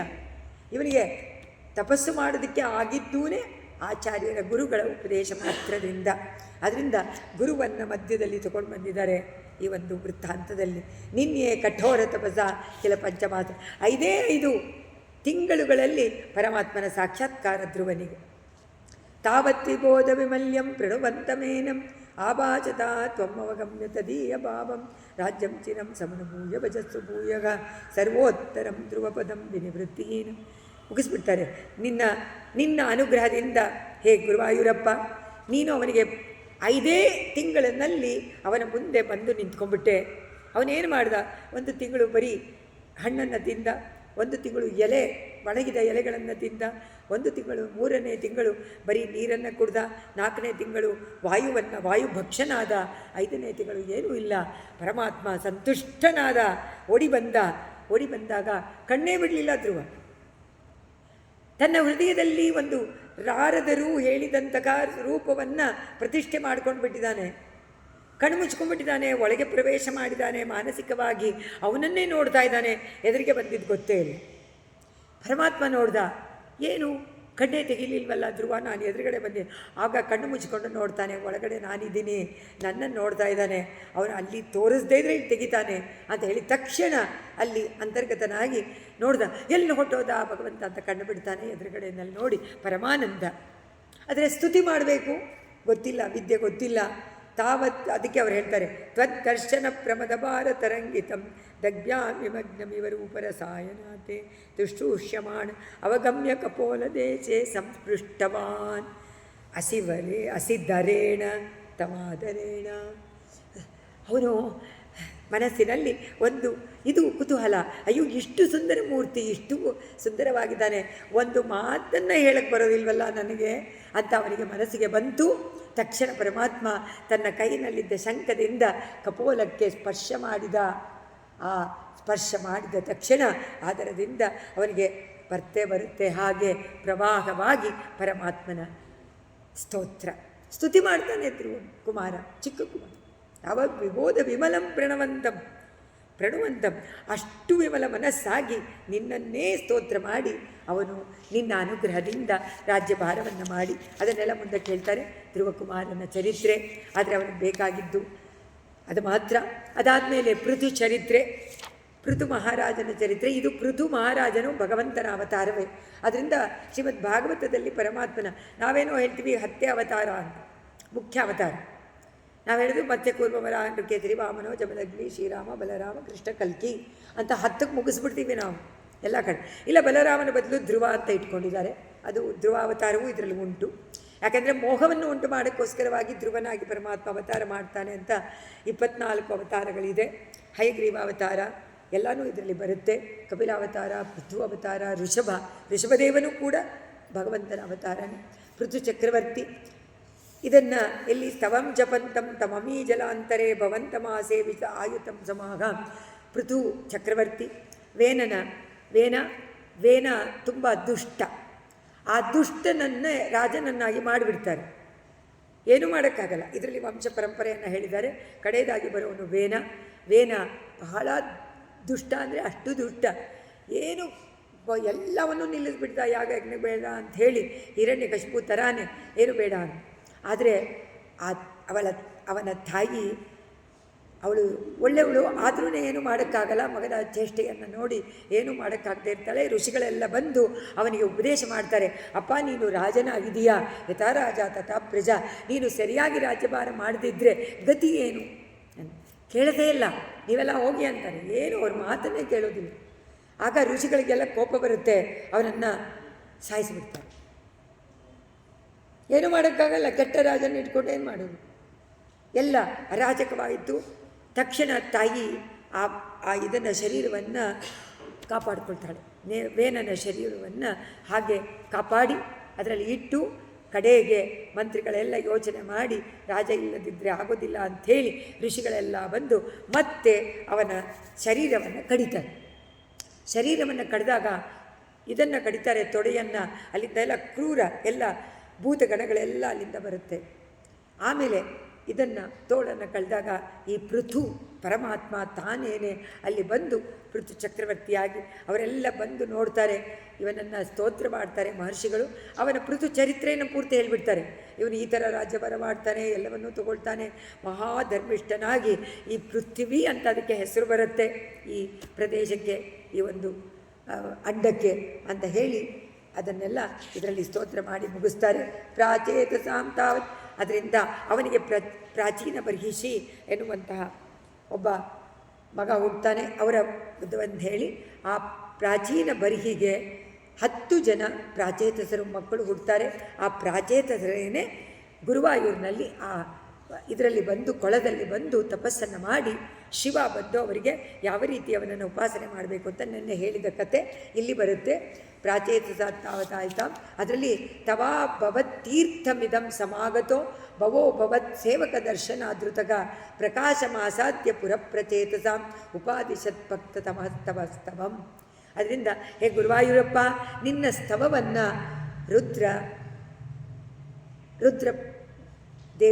ರುದ್ರದೇವ ಪ್ರಾಚೇತಸಿಗೆ ಉಪದೇಶ ಮಾಡಿ ಅದನ್ನೇ ನಿನ್ನ ಗೀತೆ ಅಂತ ಈಗಲೂ ಕೊಂಡಾಡ್ತಾರೆ, ಜನಗಳೆಲ್ಲ ಹಾಡ್ತಾರೆ. ಅಂತಹ ಸ್ತವವನ್ನು ಜಪ ಮಾಡಿದರು ಪ್ರಾಚೇತಸರ ಅವ್ರಿಗೇನು ಬೇಕಾಗಿತ್ತು? ಮಕ್ಕಳ ಪ್ರಜೋತ್ಪತ್ತಿ. ಅದರಿಂದ ಪ್ರಜೋತ್ಪತ್ತಿಗೋಸ್ಕರವಾಗಿ ಅವರು ತಪಸ್ಸು ಮಾಡ್ತಾರೆ ಅಂತ ಹೇಳಿದರು. ಇದಾದ ಮೇಲೆ ನಾವು ನೋಡುವಂಥದ್ದು ನೆಕ್ಸ್ಟು ಪೃಥು ಚಕ್ರವರ್ತಿ ಆದಮೇಲೆ ಋಷಭಾವತಾರ, ಅಜಾಮಿಲ ಉಪಾಖ್ಯಾನ. ಋಷಭದೇವನ ಕಥೆಯೂ ಅಲ್ಲಿ ಬರುತ್ತೆ. ಋಷಭದೇವ ಜನಮೇಜ ಇವನ ಥರ, ಯಾರ ಥರ, ಜಡಭರತನ ಥರ. ಅವನು ಚೆನ್ನಾಗಿ ರಾಜ್ಯಭಾರವನ್ನು ಮಾಡಿ, ಪರಮಾತ್ಮನೇ ಋಷಭದೇವನಾಗಿ ಅವತಾರ ಮಾಡಿ ರಾಜ್ಯಭಾರವನ್ನು ಮಾಡಿ, ಕಡೆಯಲ್ಲಿ ಅವನು ಹೇಗಿರ್ತಾನೆ ಅಂದರೆ ಕಾಕನಂತೆ, ಪಶುವಿನಂತೆ, ಇದರಂತೆ ಇರ್ತಾರೆ. ಒಂದು ಪಿಶಾಚನಂತೆ ಇದ್ದಾರೆ ಅವ್ರು ಹೇಳ್ತಾರೆ. ಆ ಥರ ಅವನದ್ದು ಪ್ರವೃತ್ತಿ ಅದು. ಯಾಕೆಂದರೆ ಸದಾ ಕಾಲ ಹೇ ಗುರುವಾಯೂರಪ್ಪ ನಿನ್ನನ್ನೇ ಸ್ತೋತ್ರ ಮಾಡಿ, ಅವನೇ ಅವನನ್ನು ಭಜನೆ ಮಾಡಿಕೊಂಡು. ಋಷಭದೇವ ಪರಮಾತ್ಮನ ಅವತಾರನೇ, ಅಂಶಾವತಾರ. ಆದರೆ ಪರಮಾತ್ಮನನ್ನೇ ನೆನೆಸ್ಕೊಳ್ತಾ ಆತ್ಮಾರಾಮನಾಗಿ ಒಂದೊಂದು ಸತಿ ಪಿಶಾಚಿ ಥರ, ಒಂದೊಂದು ಸತಿ ಹುಚ್ಚು ಹಿಡಿದಂತೆ ಉನ್ಮತ್ತಂತರ, ಇನ್ನೊಂದು ಸತಿ ಬೇರೆ ಥರ. ಇದೆಲ್ಲ ಆಗ ಅವನು ವೃತ್ತಿಯನ್ನು ಮಾಡ್ತಾ ಇದ್ದಂತೆ. ಆ ವೃತ್ತಿಯಿಂದ ತಿಳ್ಕೊಬೇಕಾಗಿತ್ತು ಅಂತಾರೆ. ಹಸು ಥರ ಆಡ್ತಾ ಇದ್ದ, ಅಜಗರನ ಥರ ಇರ್ತಾ ಇದ್ದ, ಕಾಕನ ಥರ ಇರ್ತಾ ಇದ್ದ. 3 ಉದಾಹರಣೆ ಕೊಡ್ತಾರೆ. ಅವನು ಅಜಗರ ಏನು ಮಾಡುತ್ತೆ ಅಂತಂದರೆ ತುಂಬ ಹಸಿವಾಗಿರುತ್ತೆ ಅದಕ್ಕೆ, ಆದರೂ ಅದು ಪ್ರವೃತ್ತಿ ಮಾಡೋದಿಲ್ಲ. ಹೆಬ್ಬಾವು ಅದು ಸುಮ್ಮನೆ ಕೂತ್ಕೊಂಡ್ಬಿಡುತ್ತೆ ಒಂದು ಜಾಗದಲ್ಲಿ. ಏನಾದರೂ ಅದರ ಮುಂದೆ ಪ್ರಾಣಿ ಹೋದರೆ ಅದನ್ನು ಗಬ್ಬಕ್ಕಂತ ಹಿಡ್ಕೊಂಡು ತಿನ್ನತ್ತೆ ಅಷ್ಟೇ. ಅದಕ್ಕೆ ಹಸುವಾದರೆ ಹಸು ಕೊಟ್ಟೋಯ್ತಲ್ಲ ಸುಮ್ಮನೆ ಇರುತ್ತೆ. ಆ ಥರ ಇದ್ನು. ನೆಕ್ಸ್ಟು ಉನ್ಮತ್ತರಂತೆ, ಹುಚ್ಚನಂತೆ ಅಲ್ಲಿ ಇಲ್ಲಿ ಹೋಗೋದು, ಅವ್ರು ಕೊಟ್ಟಿದ್ದು ಮಾಡೋದು, ಇದನ್ನು ಮಾಡೋದು. ಎಲ್ಲರೂ ಇವನನ್ನು ವಿನೋದವಾಗಿ ಹಾಸ್ಯ ಮಾಡ್ತಾಯಿದ್ರು, ಕೆಲವರು ನಿಂದನೆ ಮಾಡ್ತಾಯಿದ್ರು, ಎಲ್ಲ ಮಾಡ್ತಾಯಿದ್ರು. ಕೆಲವು ಸತಿ ಪಿಶಾಚಿ ವೃತ್ತಿ ಅಂದರೆ ಕಾಣುತ್ತಾನೆ ಇರಲಿಲ್ಲ ಇವನು. ಆ ತರಹ ಇವನು ನಡ್ಕೊಳ್ತಾ ಇದ್ದ. ಕಾಕನಂತೆ ಆಡ್ತಾ ಇದ್ದ. ಒಂದೊಂದು ಸತಿ ಪಶು ಏನು ಗೊತ್ತಾ, ತುಂಬ ಕ್ಲೀನ್. ಏನಾದರೂ ಒಂದು ಸ್ವಲ್ಪ ಕೊಳೆ ಇದ್ರೂ, ಹುಲ್ಲಲ್ಲಾಗಲಿ, ಹುಲ್ಲು ಮಣ್ಣಾಗಿದ್ರೂ ತಿನ್ನಲ್ಲ, ಮಣ್ಣಲ್ಲಿ ಏನಾದರೂ ಹುಲ್ಲಿದ್ರೂ ತಿನ್ನಲ್ಲ, ಅದು ಬಿಟ್ಟುಬಿಡುತ್ತೆ. ಅಷ್ಟು ಅದು ಕ್ಲೀನಾಗಿರುವಂಥ ಪಶು. ಹಾಗಂತೆ ಒಂದೊಂದು ಸತಿ ಆಗಿರ್ತಾಯಿತ್ತು, ಒಂದೊಂದು ಸತಿ ಬೇರೆ ಥರ ಆಡ್ತಾರೆ. ಒಂದೊಂದು ಸತಿ ಕಾಗೆ ಸರ್ವಭಕ್ಷಕ, ಎಲ್ಲವನ್ನೂ ತಿನ್ನತ್ತೆ. ಆ ಥರ ಯಾರು ಕೊಟ್ಟಿದ್ರು ಅದು ತಿಂತಾಯಿದ್ದು. ಹೀಗೆ ಮಾಡಿ ಕಡೆಯದಾಗಿ ಯಾವುದೋ ಒಂದು ದಿವ್ಯ ಕ್ಷೇತ್ರಕ್ಕೆ ಹೋಗಿ ಅಲ್ಲೇನೆ ನಿನ್ನನ್ನೇ ಚಿಂತನೆ ಮಾಡ್ತಾ ನಿನ್ನಲ್ಲಿ ಅವನು ಅಂತರ್ಧಾನನಾದ ಅಂತ ಹೇಳಿ ಋಷಭದೇವನ ಕಥೆಯನ್ನು ಮುಗಿಸ್ತಾರೆ. ಅಜಾಮಿಲ ಉಪಾಖ್ಯಾನ ಮುಖ್ಯವಾದಂಥದ್ದು. ಯಾತಕ್ಕೆ ಅಂತಂದರೆ ಇದರಲ್ಲಿ ನಾಮ ಸಂಕೀರ್ತನೆಯ ವೈಭವ, ನಾಮವೈಭವವನ್ನು ಹೇಳ್ತಾರೆ. ಭಕ್ತ ಆದರೂ ಕೆಳಗೆ ಬೀಳೋದು ಸಹಜ ಅಂತ. ಎಷ್ಟು ನಿನಗೆ ಜ್ಞಾನ ಇದ್ದರೂ, ತಪಸ್ ಮಾಡಿದ್ರೂ ಯಾವುದೋ ಒಂದು ಇಂದ್ರಿಯ ವಿಷಯಕ್ಕೆ ಯಾವಾಗ ದುರ್ಲಭವಾಗುತ್ತೋ ನಿನ್ನ ಮನಸ್ಸು ದುರ್ಬಲವಾಗುತ್ತೆ. ಯಾವುದೋ ಒಂದು ಕಾಲದಲ್ಲಿ, ಒಂದು ಕ್ಷಣದಲ್ಲಿ ದುರ್ಬಲವಾದಾಗ, ಎಲ್ಲೋ ಒಂದು ಸಿಕ್ಕಿದಾಗ ಅದರಲ್ಲಿ ಆಸೆ ಉಂಟಾಗತ್ತೆ, ಆಸಕ್ತಿ ಉಂಟಾಗತ್ತೆ. ಅದೇ ಥರ ಅಜಾಮಿಲೋ ನಾಮ ಮಹೀಸುರಪುರ ಚರನ್ ವಿಭೋ ಧರ್ಮಪಥಾನ ಗೃಹಾಶ್ರಮಿ ಗುರೋ ಗಿರಾಕಾನನಂ ಏತ್ಯ ದೃಷ್ಟವಾನ್ ಸುದೃಷ್ಟಶೀಲಾಂ ಕುಲಟಾಂ ಮದಾಕುಲಾಂ. ಅವನನ್ನು ವರ್ಣನೆ ಮಾಡ್ತಾರೆ. ಗೃಹಸ್ಥನಾಗಿದ್ದ, ಧರ್ಮಶೀಲನಾಗಿದ್ದ, ವೇದಾಧ್ಯಯನವನ್ನು ಮಾಡಿದ್ದ, ಒಳ್ಳೆಯ ಕೆಲಸಗಳು ಮಾಡ್ತಾಯಿದ್ದ, ತಂದೆ ತಾಯಿಯನ್ನು ಚೆನ್ನಾಗಿ ನೋಡ್ಕೊಳ್ತಾ ಇದ್ದ, ಒಳ್ಳೆಯ ಹೆಂಡತಿ ಇದ್ದರು, ಮಕ್ಕಳಿದ್ದರು, ಧರ್ಮಿಷ್ಠ. ಒಂದು ದಿವಸ ಏನೋ ಒಂದು ಕಾರಣಕ್ಕಾಗಿ, ಕಾರಣ ಪರಮಾತ್ಮನ ಸಂಕಲ್ಪ, ತಂದೆ ಕಾಡಿಗೆ ಹೋಗಿ ಸಮಿತ್ತುಗಳನ್ನು ತಗೊಂಡು ಬಾ ಅಂತ ಹೇಳಿದ್ರು. ಸಮಿತ್ತನ ತರಕ್ಕೆ ಹೋದ. ಕಾಡಿಗೆ ಹೋದಾಗ ಅಲ್ಲಿ ಒಬ್ಬಳು ಇದರಲ್ಲಿ ಬರೀತಾರೆ, ಕುಲಟಾಂ ಮದಾಕುಲಾಂ ಸುದೃಷ್ಟಶೀಲಾಂ. ದುಷ್ಟಶೀಲಾಂ ಅವಳಿಗೆ ಕೆಟ್ಟ ನಡತೆಯವಳು. ಕುಲಟೆ ಮದಾಕುಲಾಂ, ಮದ್ಯವನ್ನು ಪಾನ ಮಾಡಿದಂಥವಳು ಎದುರಿಗೆ ಬಂದ್ಬಿಟ್ಟು. ಇವನ ಹೇಳ್ತೀವಲ್ಲ ಗ್ರಹಚಾರ ಅಂತೀವಿ. ಗ್ರಹಚಾರ ಇಲ್ಲ, ಇದು ಕರ್ಮಕ್ಕೆ ತಕ್ಕಂತೆ ನಡೆಯುವಂಥದ್ದು. ಸ್ವತಃ ಪ್ರಶಾಂತೋಪಿ ತದಾ ವೃತಾಶಯ. ಅವನಿಗೆ ಎಷ್ಟು ಶಾಂತವಾಗಿರ್ತಾ ಇದ್ದ, ಬಹಳ ಒಳ್ಳೆಯವನು, ತಂದೆ ತಾಯಿ ಮೇಲೆ ಪ್ರೀತಿ, ಅವರನ್ನು ನೋಡ್ಕೊಳ್ತಾ ಇದ್ದ. ಆದರೆ ಸ್ವತಃ ಪ್ರಶಾಂತೋಪಿ, ಪ್ರಶಾಂತವಾಗಿದ್ರೂ ತದಾ ಕೃತ ಆಶಯ, ಅವನ ಆಸೆ ಏನಾಯಿತು, ಬಂದುಬಿಡ್ತು. ಆಸೆ ಬಂದ ತಕ್ಷಣ ಅವಳೇ ಇವನನ್ನು ಅಪಹರಣ. ಅವಳು ಹೇಳ್ತಾಳೆ, ನೀನು ಬ್ರಾಹ್ಮಣ ಅಪ್ಪ, ಇದು ಸರಿ ಇಲ್ಲ, ನೀನು ಹೋಗು. ಭಾಗವತದಲ್ಲಿ ಬರುವಂಥದ್ದು. ಧರ್ಮವನ್ನು ಬಿಟ್ಟು ಬೇಡ ಅಂತ ಹೇಳಿದ್ರೂ ಇಲ್ಲ, ನನಗಾಗೋದೇ ಇಲ್ಲ, ಮರ್ತೇ ಬಿಟ್ಟ. ತಂದೆಯನ್ನು ಮರ್ತ, ತಾಯಿ ಮರ್ತ, ಹೆಂಡತಿಯನ್ನು ಮರ್ತ, ಎಲ್ಲ ಮರ್ತ ಇಲ್ಲೇ ವಾಸ ಮಾಡೋಕ್ಕೆ ಆರಂಭ ಮಾಡಿಬಿಟ್ಟ. ಪುರಾಮನಾಗ್ ತತ್ ಸ್ಮೃತಿ ವಾಸನಾಬಲಾತ್ ಜುಗಾವ ನಾರಾಯಣ. ಇದನ್ನು ಇಷ್ಟರಲ್ಲೇ ಮುಗಿಸ್ತಾರೆ ನೋಡಿ ಸುಂದರವಾಗಿ. ದದೌ ಪವನ್ನಾಮಯುತೆ ಸುತೇರತಿಂ. ಅವಳನ್ನೇ ಮದುವೆ ಮಾಡಿಕೊಂಡು ಅಲ್ಲೇ ಮದುವೆ ಏನು ಬಂತು, ಅವಳ ಜೊತೆಯಲ್ಲೇ ಅಲ್ಲೇ ಇರೋಕ್ಕೆ ಆರಂಭ ಮಾಡಿಬಿಟ್ಟ. ತೇರತಿಂ ಬೇಕಾದಷ್ಟು ಮಕ್ಕಳನ್ನು ಪಡ್ಕೊಂಡ. ಆ ಮಗನಲ್ಲಿ ಒಬ್ಬರಿಗೆ ಮಾತ್ರ ನಾರಾಯಣ ಅಂತ ಹೆಸರಿಟ್ಟ. ಆದ್ದರಿಂದ ಅವನು ಮತ್ತೆ ತನ್ನ ಸ್ಮರಣೆಯನ್ನು ಪಡ್ಕೊಂಡ ಅಂತಾರೆ. ಭಯಂಕರಾನ ತ್ರೀನ ಅಭಿಲಕ್ಷಯನ್ಬಿಯ ಪುರಾಮನಾತ್ವತ್ ಸ್ಮೃತಿವಾಸನಾಬಲ. ಹೀಗೆ ಮೃತ್ಯುಕಾಲ ಬಂತು ಅವನಿಗೆ. ಯಮರಾಜ ತನ್ನ ಭಟರನ್ನು ಕಳಿಸಿದ್ದಾನೆ. 3 ಜನ ಬಂದು ನೋಡ್ತಾರೆ. ನೋಡಿದ ತಕ್ಷಣ ಭಯವಾಯಿತು. ಮತ್ತು ಪಕ್ಕದಲ್ಲಿ ನೋಡ್ದ, ಕಿಟಕಿಯಲ್ಲಿ ನೋಡ್ತಾನೆ, ತನ್ನ ಮಗ ಆಟಾಡ್ತಾ ಇದ್ದಾನೆ. ತಕ್ಷಣ ನಾರಾಯಣ ಅಂತ ಕರೆದ. ಅವನನ್ನು ಕರೀಲಿಲ್ಲ. ಆದರೆ ತನ್ನ ಮಗನ ಹೆಸರನ್ನು ಇಟ್ಟು ಕರೆದಾಗ್ಲೂ ಸಾಕ್ಷಾತ್ ನಾರಾಯಣ ವಿಷ್ಣು ಅವನ ದೂತರನ್ನು ಕಳಿಸ್ದ. ಅದನ್ನು ಹೇಳ್ತಾರೆ. ದುರಾಶಯಸ್ಯೋಪಿ ತದಾತ್ವ ನಿರ್ಗತ ತ್ವದೀಯ ನಾಮಾಕ್ಷರ ಮಾತ್ರ ವೈಭವಾತ್. ನಾಮ ವೈಭವಾತ್.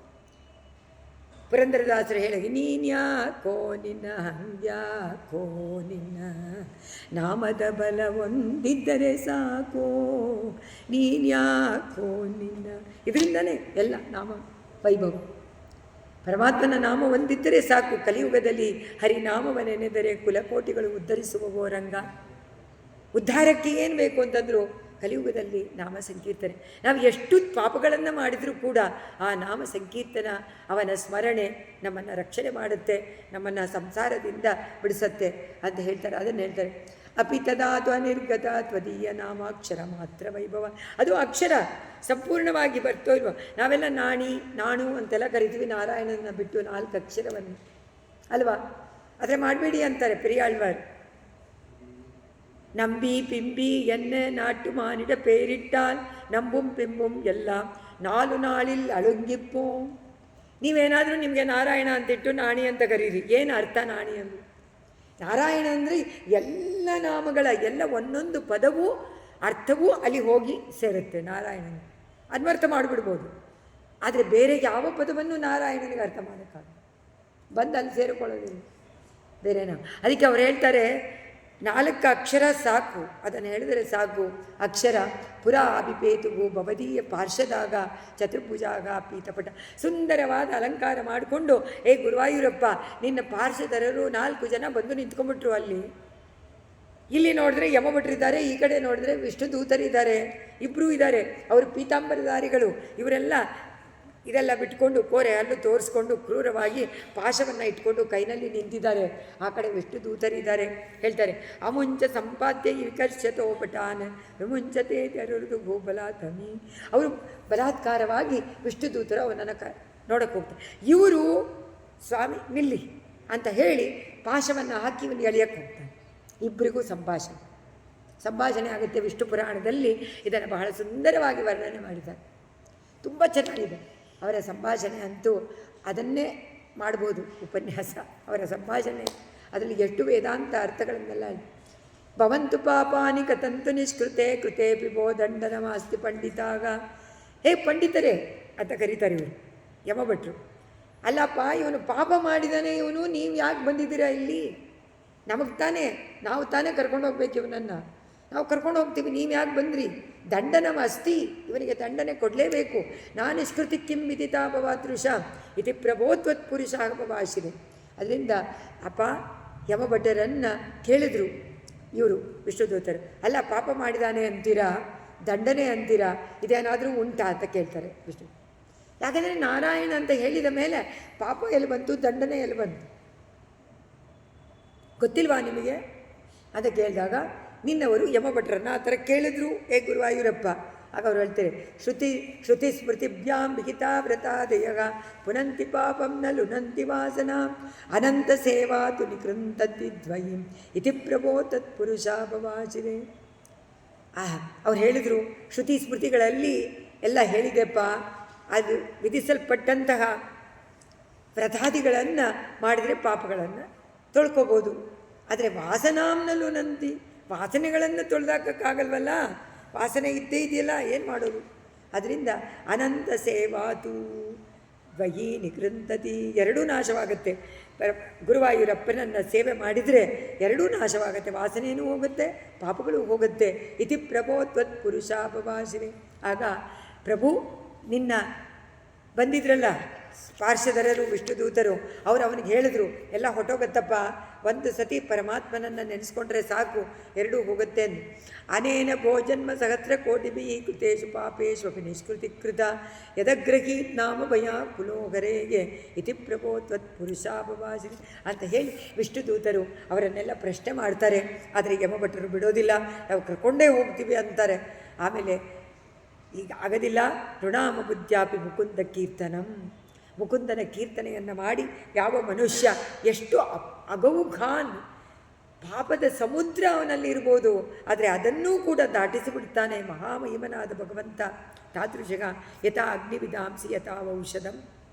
ಅಗ್ನಿ ಒಂದು ಕಿಡಿ ಸಾಕು, ಒಂದು ದೊಡ್ಡ ರಾಶಿ, ಯಾವುದ್ರ ರಾಶಿ? ಹತ್ತಿಯ ರಾಶಿ, ಒಂದು ಕಿಡಿ ಸಾಕು ಅದನ್ನು.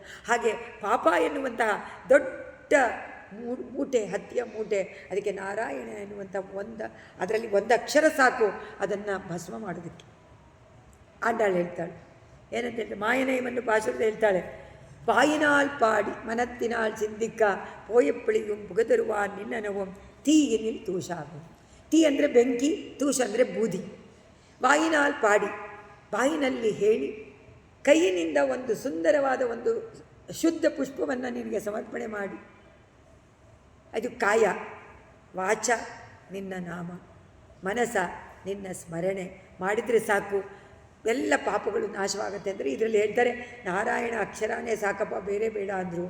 ಹರಿಯನ್ನು ವರ್ಣನೆ ಮಾಡಬೇಕಾದ್ರೆ ಹರಿರ್ ಹರತಿ ಪಾಪಾನಿ ದುಷ್ಟಚಿತ್ತೈರಪಿ ಸ್ಮೃತಗ ಅನಿಚ್ಛೆಯಾಪಿ ಸಂಸ್ಪೃಷ್ಟೋ ದಹತ್ಯೇವ ಹಿ ಪಾವಕ. ಅಲ್ಲೂ ಹೇಳಿದ್ರು, ದಹನ ಮಾಡಿಬಿಡುತ್ತೆ ಪಾಪಗಳನ್ನೆಲ್ಲ. ಹರಿ ಎನ್ನುವಂಥ ಎರಡೇ ಅಕ್ಷರ. ಅನಿಚ್ಛೆಯಾಪಿ, ಇಚ್ಛೆಯಿಲ್ಲ ನಿಮಗೆ.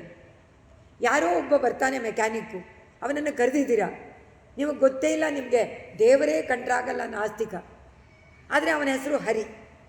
ಏನಾಯಿತು? ಹರಿ ಬಾಯಿಲ್ಲಿ ಅಂತ ಕರೆದ್ರಿ, ಅದೇ ಸಾಕತ್ತೆ ಪರಮಾತ್ಮನಿಗೆ. ನೋಟ್ ಮಾಡಿಕೊಳ್ಳಿ, ಹರಿ ಅಂತ ಕರೆದಿಯಲ್ಲ. ಅನಿಚ್ಛೆಯಾಪಿ ಸಂಪೃಷ್ಟೋ ದಗತ್ಯೇವ ಹಿ ಪಾವಕ.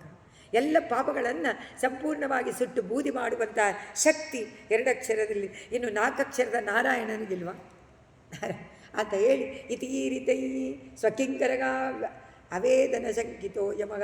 ಓಡಿಬಿಟ್ರು, ನಿಂತ್ಕೊಳ್ಳೋಕ್ಕಾಗಲಿಲ್ಲ, ಸಂಭಾಷಣೆ ಮಾಡೋಕ್ಕಾಗಲಿಲ್ಲ. ಯಮದೂತರು ವಾಪಸ್ ಹೊಟ್ಟೋಗ್ಬಿಟ್ರು. ವಿಷ್ಣುದೂತರು ಏನು ಮಾಡಿದ್ರು? ಅಲ್ಲಿ ನಿಂತ್ಕೊಂಡಿದ್ದಾರೆ. ಇವರ ಈ ಸಂಭಾಷಣೆ ಸಾತ್ವಿಕವಾದ ಸಂಭಾಷಣೆ.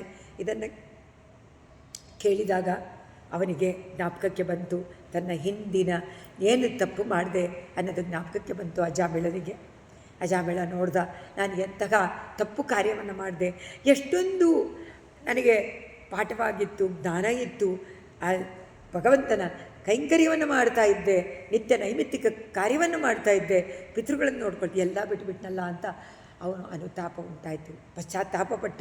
ಆಮೇಲೆ ಅವರಿಗೆ ತಕ್ಷಣದಲ್ಲಿ ಮುಕ್ತಿ ಸಿಗಲಿಲ್ಲ, ವಿಷ್ಣುದೂತರು ಕರ್ಕೊಂಡು ಹೋಗಲಿಲ್ಲ. ಯಾತಕ್ಕೆ ಅಂತಂದರೆ ಅವನಿಗಿನ್ನೂ ಅವನಿಗೆ ನಡಿಬೇಕಾದಿತ್ತು.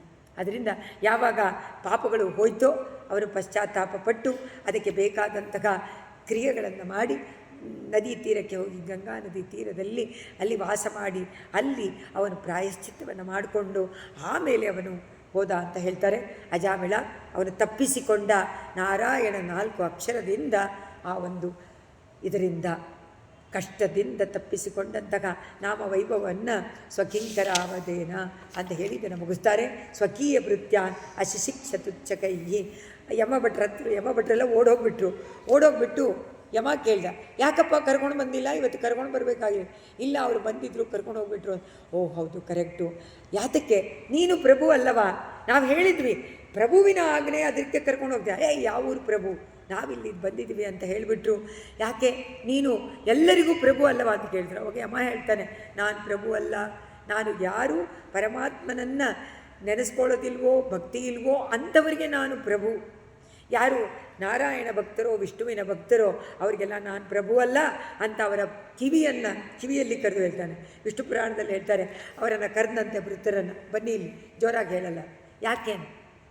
நமனும் முற்கலனும் பேச நரகில் நின்னார்கள் கேட்க ನರಕಮೇ ಸುವರ್ಗಮಾಗಂ ನಾಮಂಗಳುಡೆಯ ನಂಬಿ. ಒಂದು ಪುರಾಣ ಕಥೆ. ಮುದ್ಗಲ ಅಂತ ಒಬ್ಬ ಇದ್ದ.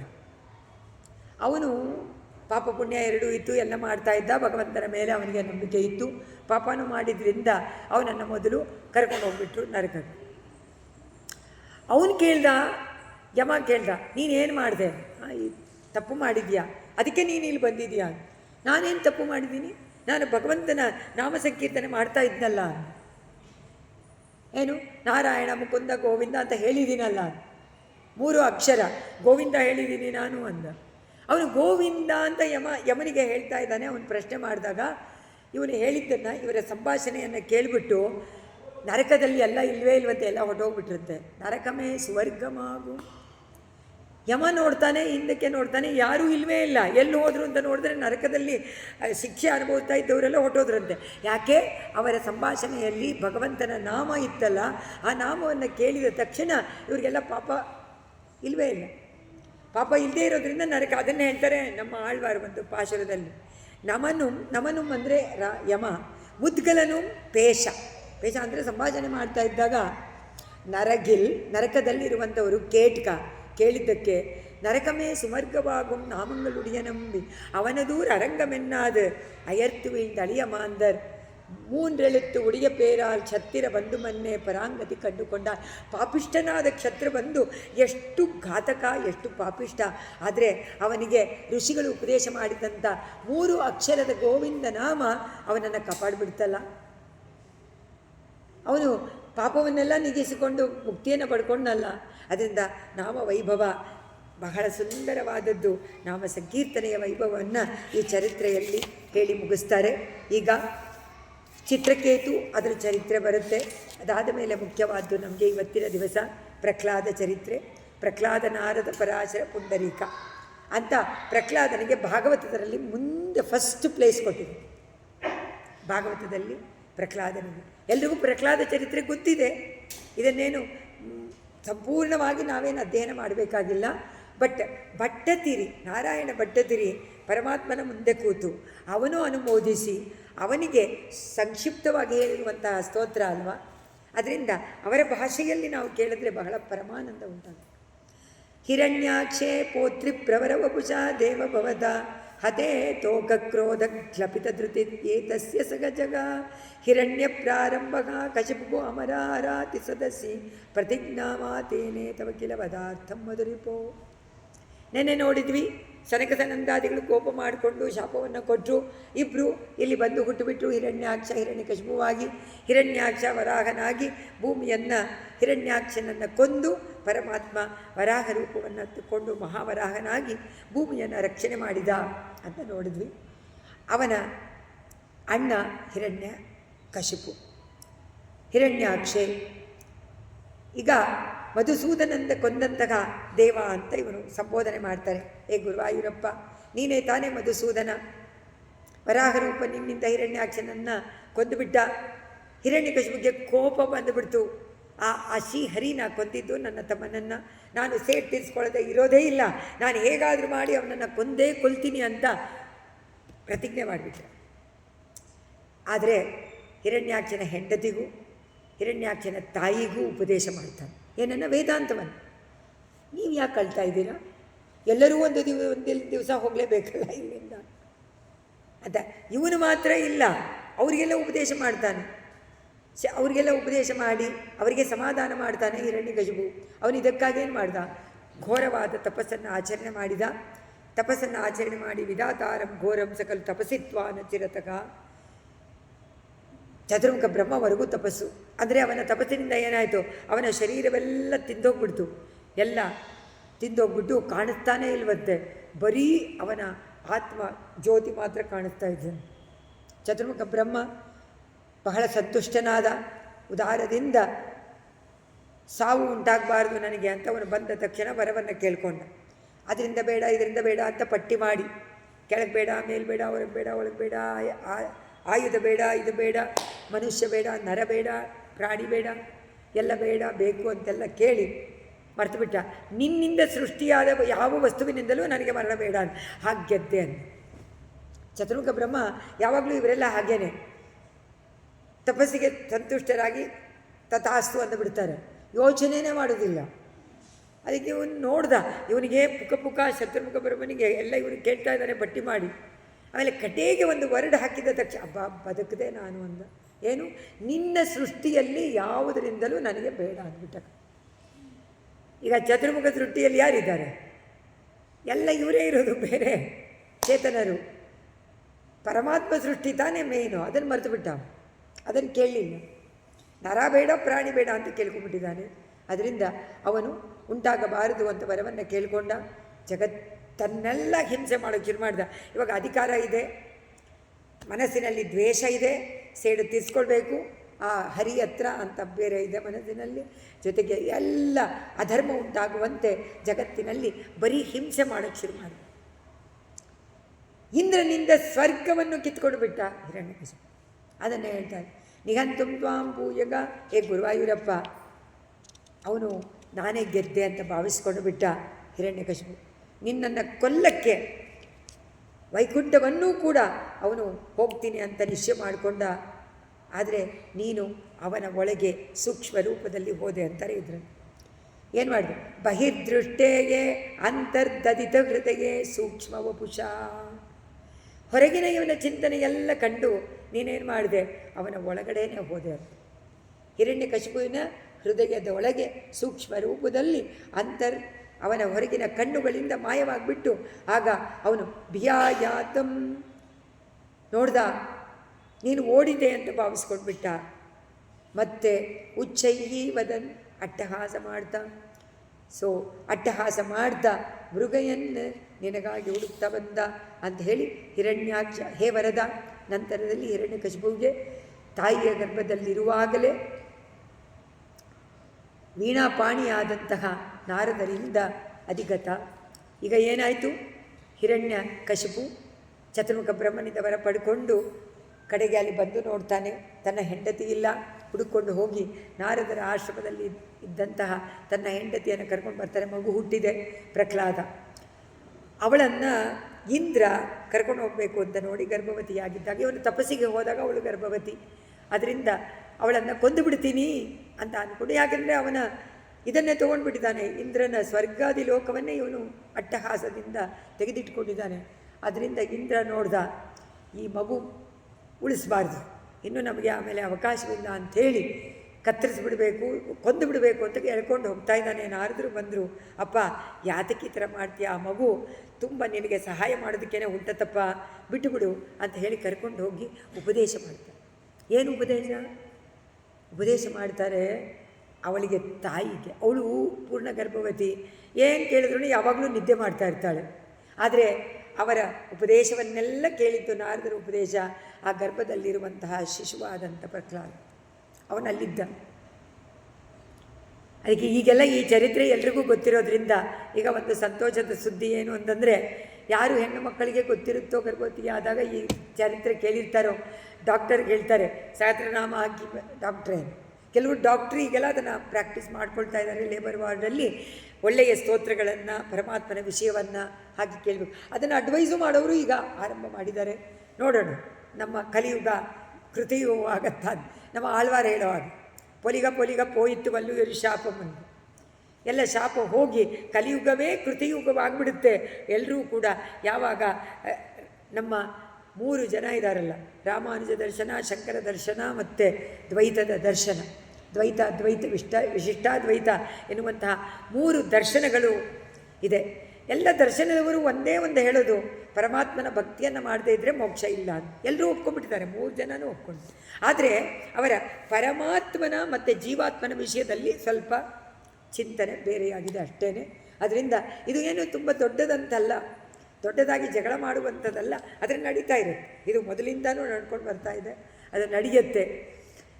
ಜೀವಾತ್ಮ, ಪರಮಾತ್ಮ, ಜೀವಾತ್ಮನಲ್ಲಿ ಅಚಿತ್ತು ವಿಚಿತ್ತು ಎನ್ನುವಂತಹ 2 ಇದೆ. 2ರಿಂದ ಕೂಡಿರುವಂಥ ಪರಮಾತ್ಮ ಒಬ್ಬನೇ ಅನ್ನೋದು ವಿಶಿಷ್ಟಾದ್ವೈತ. ದ್ವೈತದಲ್ಲಿ ಪರಮಾತ್ಮ ಜೀವಾತ್ಮ 2 ಯಾವತ್ತಿಗೂ ಜೊತೆನಲ್ಲಿ ಇಲ್ಲ ಅಂತ ದ್ವೈತ. ಅದ್ವೈತ ಎಲ್ಲ ಒಂದೇ, ನೋ ಜೀವಾತ್ಮ. ಪ್ರಪಂಚ ನೀವು ನೋಡುವಂಥದ್ದು ಮಿಥ್ಯ.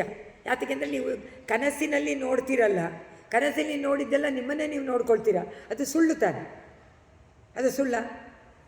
ಆದರೆ ಅದು ಸುಳ್ಳಲ್ಲ, ಅದೂ ನಿಜ, ಅದು ಒಂದು ಕಲ್ಪನೆ, ಅದು ಒಂದು ಪರಮಾತ್ಮನ ಸೃಷ್ಟಿ. ಅದರಿಂದ ಅದೂ ಸತ್ಯ, ಪ್ರಪಂಚವೂ ಸತ್ಯ ಅನ್ನೋದು ವಿಶಿಷ್ಟಾದ್ವೈತ, ದ್ವೈತ.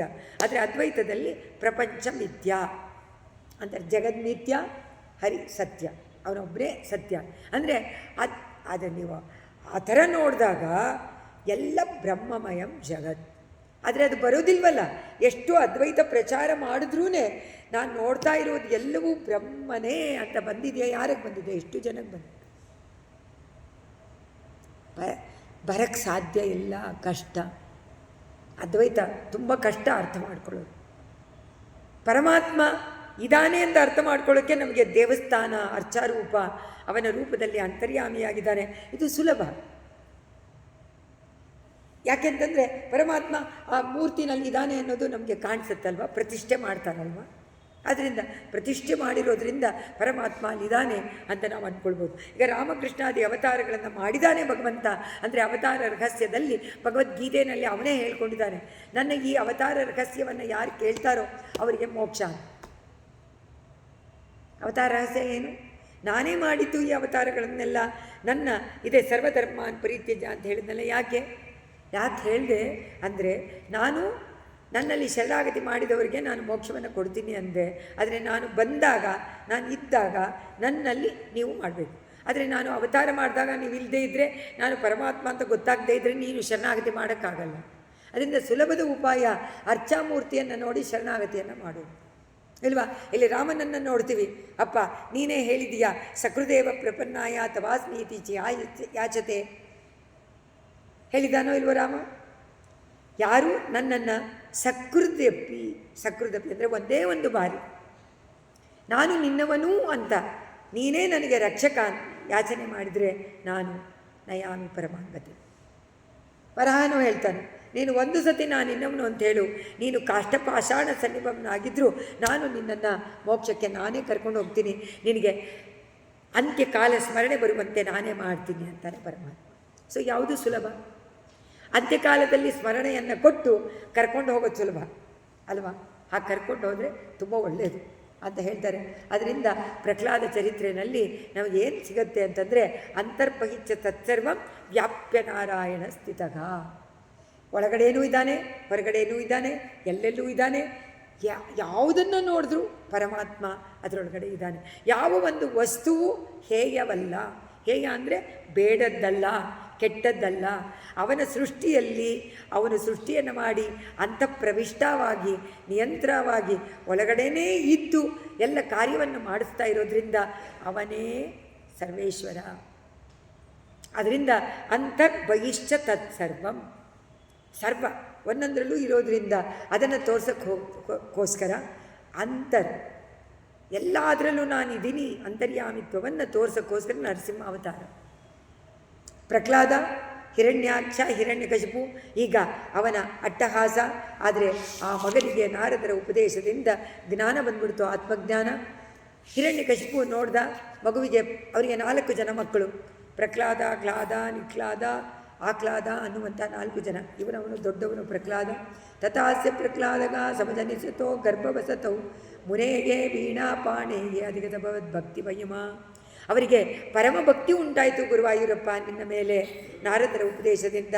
ಪರಮಭಕ್ತನಾಗಿಬಿಟ್ಟ ಹುಟ್ಟಿದಾಗಲೇ. ಇದನ್ನು ನಾವೇನು ಹೇಳ್ತೀರಿ? ಪ್ರಾಡಿಜಿ. ಎಂ ಪಶ್ಯೇನ್ ಮಧುಸೂದನ. ಯಾವಾಗ ಪ್ರಾರಂಭದಲ್ಲೇನೆ ಯಾವಾಗ ಭಗವಂತನ ಕಟಾಕ್ಷ ಬೀಳುತ್ತೋ ಆಗಲೇ ಅವನಿಗೆ ಭಕ್ತಿ, ಆತ್ಮಜ್ಞಾನ, ಜಿಜ್ಞಾಸೆ ಉಂಟಾಗುತ್ತೆ. ಅದಕ್ಕೆ ಉದಾಹರಣೆ ಪ್ರಹ್ಲಾದ. ಪರಮ ಉದಾಹರಣತ ಗತತ್ವದ್ಭಕ್ತಾನ ವರದ ಪರಮೋದಾಹರಣ. ಪರಮಾದರ್ಶನನಾಗಿಬಿಟ್ಟ, ಭಕ್ತರಲ್ಲೇ ಅತೀವ ಪ್ರೀತಿಯಿಂದ ನಿನ್ನನ್ನು ಭಕ್ತಿ ಮಾಡಿ ಜಗತ್ತಿಗೆ ತೋರಿಸಿ ನೀನು ಭಕ್ತ ಕರೆತರೆ ಓಡಿ ಬರ್ತೀಯ ಅನ್ನೋದನ್ನು ತೋರಿಸ್ಬಿಟ್ಟ ಪ್ರಹ್ಲಾದ. ಆದರೆ ಅವನ ದೃಢ ಚಿತ್ತ ಏನಿತ್ತು? ಅವನ ಭಕ್ತಿ ದೃಢವಾಗಿತ್ತು. ಅವನು ಒಂದು ದಿವಸ ಪ್ರಹ್ಲಾದ ಕೇಳಿದ್ದನ್ನು ನಾವು ನೋಡೋದಿಲ್ಲ ಅವನ ಚರಿತ್ರೆಯಲ್ಲಿ. ಪರಮಾತ್ಮ ರಕ್ಷಣೆ ಮಾಡುವನ್ನ ವಿಷ ಕೊಟ್ಟಾಗ ಹೇಳಿಲ್ಲ, ಆನೆಯಿಂದ ತುಳಿಸಿದಾಗ ಕೇಳಲಿಲ್ಲ, ಅಗ್ನಿ ಒಳಗೆ ಹಾಕಿದಾಗ ಪರಮಾತ್ಮ ಕಾಪಾಡು ಅಂತ ಕೇಳಲಿಲ್ಲ, ಬೆಟ್ಟದಿಂದ ಬಿಡಿಸಿದಾಗ ಕೇಳಲಿಲ್ಲ, ಕಟ್ಟಾಕಿದಾಗ ಕೇಳಲಿಲ್ಲ. ಯಾತಕ್ಕೆ ಕೇಳಲಿಲ್ಲ? ಅಷ್ಟು ಪರಮ ವಿಶ್ವಾಸ, ನಂಬಿಕೆ. ಪರಮಾತ್ಮ ರಕ್ಷಣೆ ಮಾಡ್ತಾ ಇದ್ದಾನೆ. ಇನ್ಸ್ಟೆಂಟ್ ಏನು ಕೇಳಿದ ಗೊತ್ತಾ ಪ್ರಹ್ಲಾದ? ಹೇ ಭಗವಂತ, ಹರಿ ನಿನಗೇನೋ ಆಗದೆ ಇರಲಿ ಅಂತ ಬೆಟ್ಟದಿಂದ ಉರುಳಿದಾಗ ಎಲ್ಲಿ ಏನಾಗ್ಬಿಡ್ತೋ ಹೃದಯದಲ್ಲಿ ಇದಾನಲ್ಲ ನಾರಾಯಣ ಅಂತ ಅದನ್ನು ಹೀಗೆ ಮುಚ್ಚಿಟ್ಕೊಂಡು ಬಿದ್ದ. ನನಗೆ ಕೈಗೆ ಪೆಟ್ಟಾದರೆ ಪರವಾಗಿಲ್ಲ, ಅವನಿಗಾಗದೇ ಇರಲಿ ಅಂತ. ಬೆಂಕಿ ಸುಡಲಿಲ್ಲ ಅವನಿಗೆ. ಏನಿದು ಶಾಂತವಾಗಿದೆಯಲ್ಲ ಅಂದರೆ, ಅಯ್ಯೋ ಈ ಬೆಂಕಿ ಭಗವಂತನನ್ನು ಸುಡದೇ ಇರಲಿ ಅಂತ ಪ್ರಾರ್ಥನೆ ಮಾಡಿಕೊಂಡು ತನ್ನನ್ನು ರಕ್ಷಣೆ ಮಾಡೋನ್ಲಿಲ್ಲ, ಪರಮಾತ್ಮನನ್ನು ನಾ ರಕ್ಷಣೆ ಮಾಡಬೇಕು ಅಂದ್ಕೊಂಡ. ಯಾಕೆಂದರೆ ಒಳಗಡೆ ಇದ್ದಾನೆ. ಇದಲ್ವಾ ಮಹಾವಿಶ್ವಾಸ. ನಾವು ಯಾವತ್ತಾದರೂ ಒಂದು ದಿವಸ ನಮಗೆ ಬಿದ್ದಾಗಲೋ ಏನಾದರೂ ಮಾಡಿದಾಗ ಅಯ್ಯೋ ಏನಾಗದೇ ಇರಲಿ ಒಳಗಿರುವಂಥ ಪರಮಾತ್ಮನಿಗೆ ಅಂತ ಅಂದ್ಕೊಂಡಿದ್ದೀವ? ಇಷ್ಟೆಲ್ಲ ಕತೆ ಕೇಳಿದ್ರೂ ಹೇಳಿದ್ರೂ ಇಲ್ಲ. ಯಾಕೆಂದರೆ ಆ ನಿಜವಾದ ಭಕ್ತಿ, ಆ ಒಂದು ಪರಮ ವಿಶ್ವಾಸ ನಮ್ಮಲ್ಲಿ ಉಂಟಾಗೋದೇ ಇಲ್ಲ. ಅದಕ್ಕೆ ನಾವು ಪ್ರಕೃತಿಯನ್ನು ತೋರಿಸ್ತೀವಿ, ಕೈ ತೋರಿಸ್ತೀವಿ. ಕಾರಣ ನಮ್ಮ ಕರ್ಮಗಳನ್ನು ಕೈ ತೋರಿಸ್ತೀವಿ. ನಮಗೆ ಉಪದೇಶ ಇಲ್ಲ ಅಂದ್ಕೊಂಡು ಬಿಡ್ತೀವಿ. ಆದರೆ ಉಪದೇಶ ಇದೆ.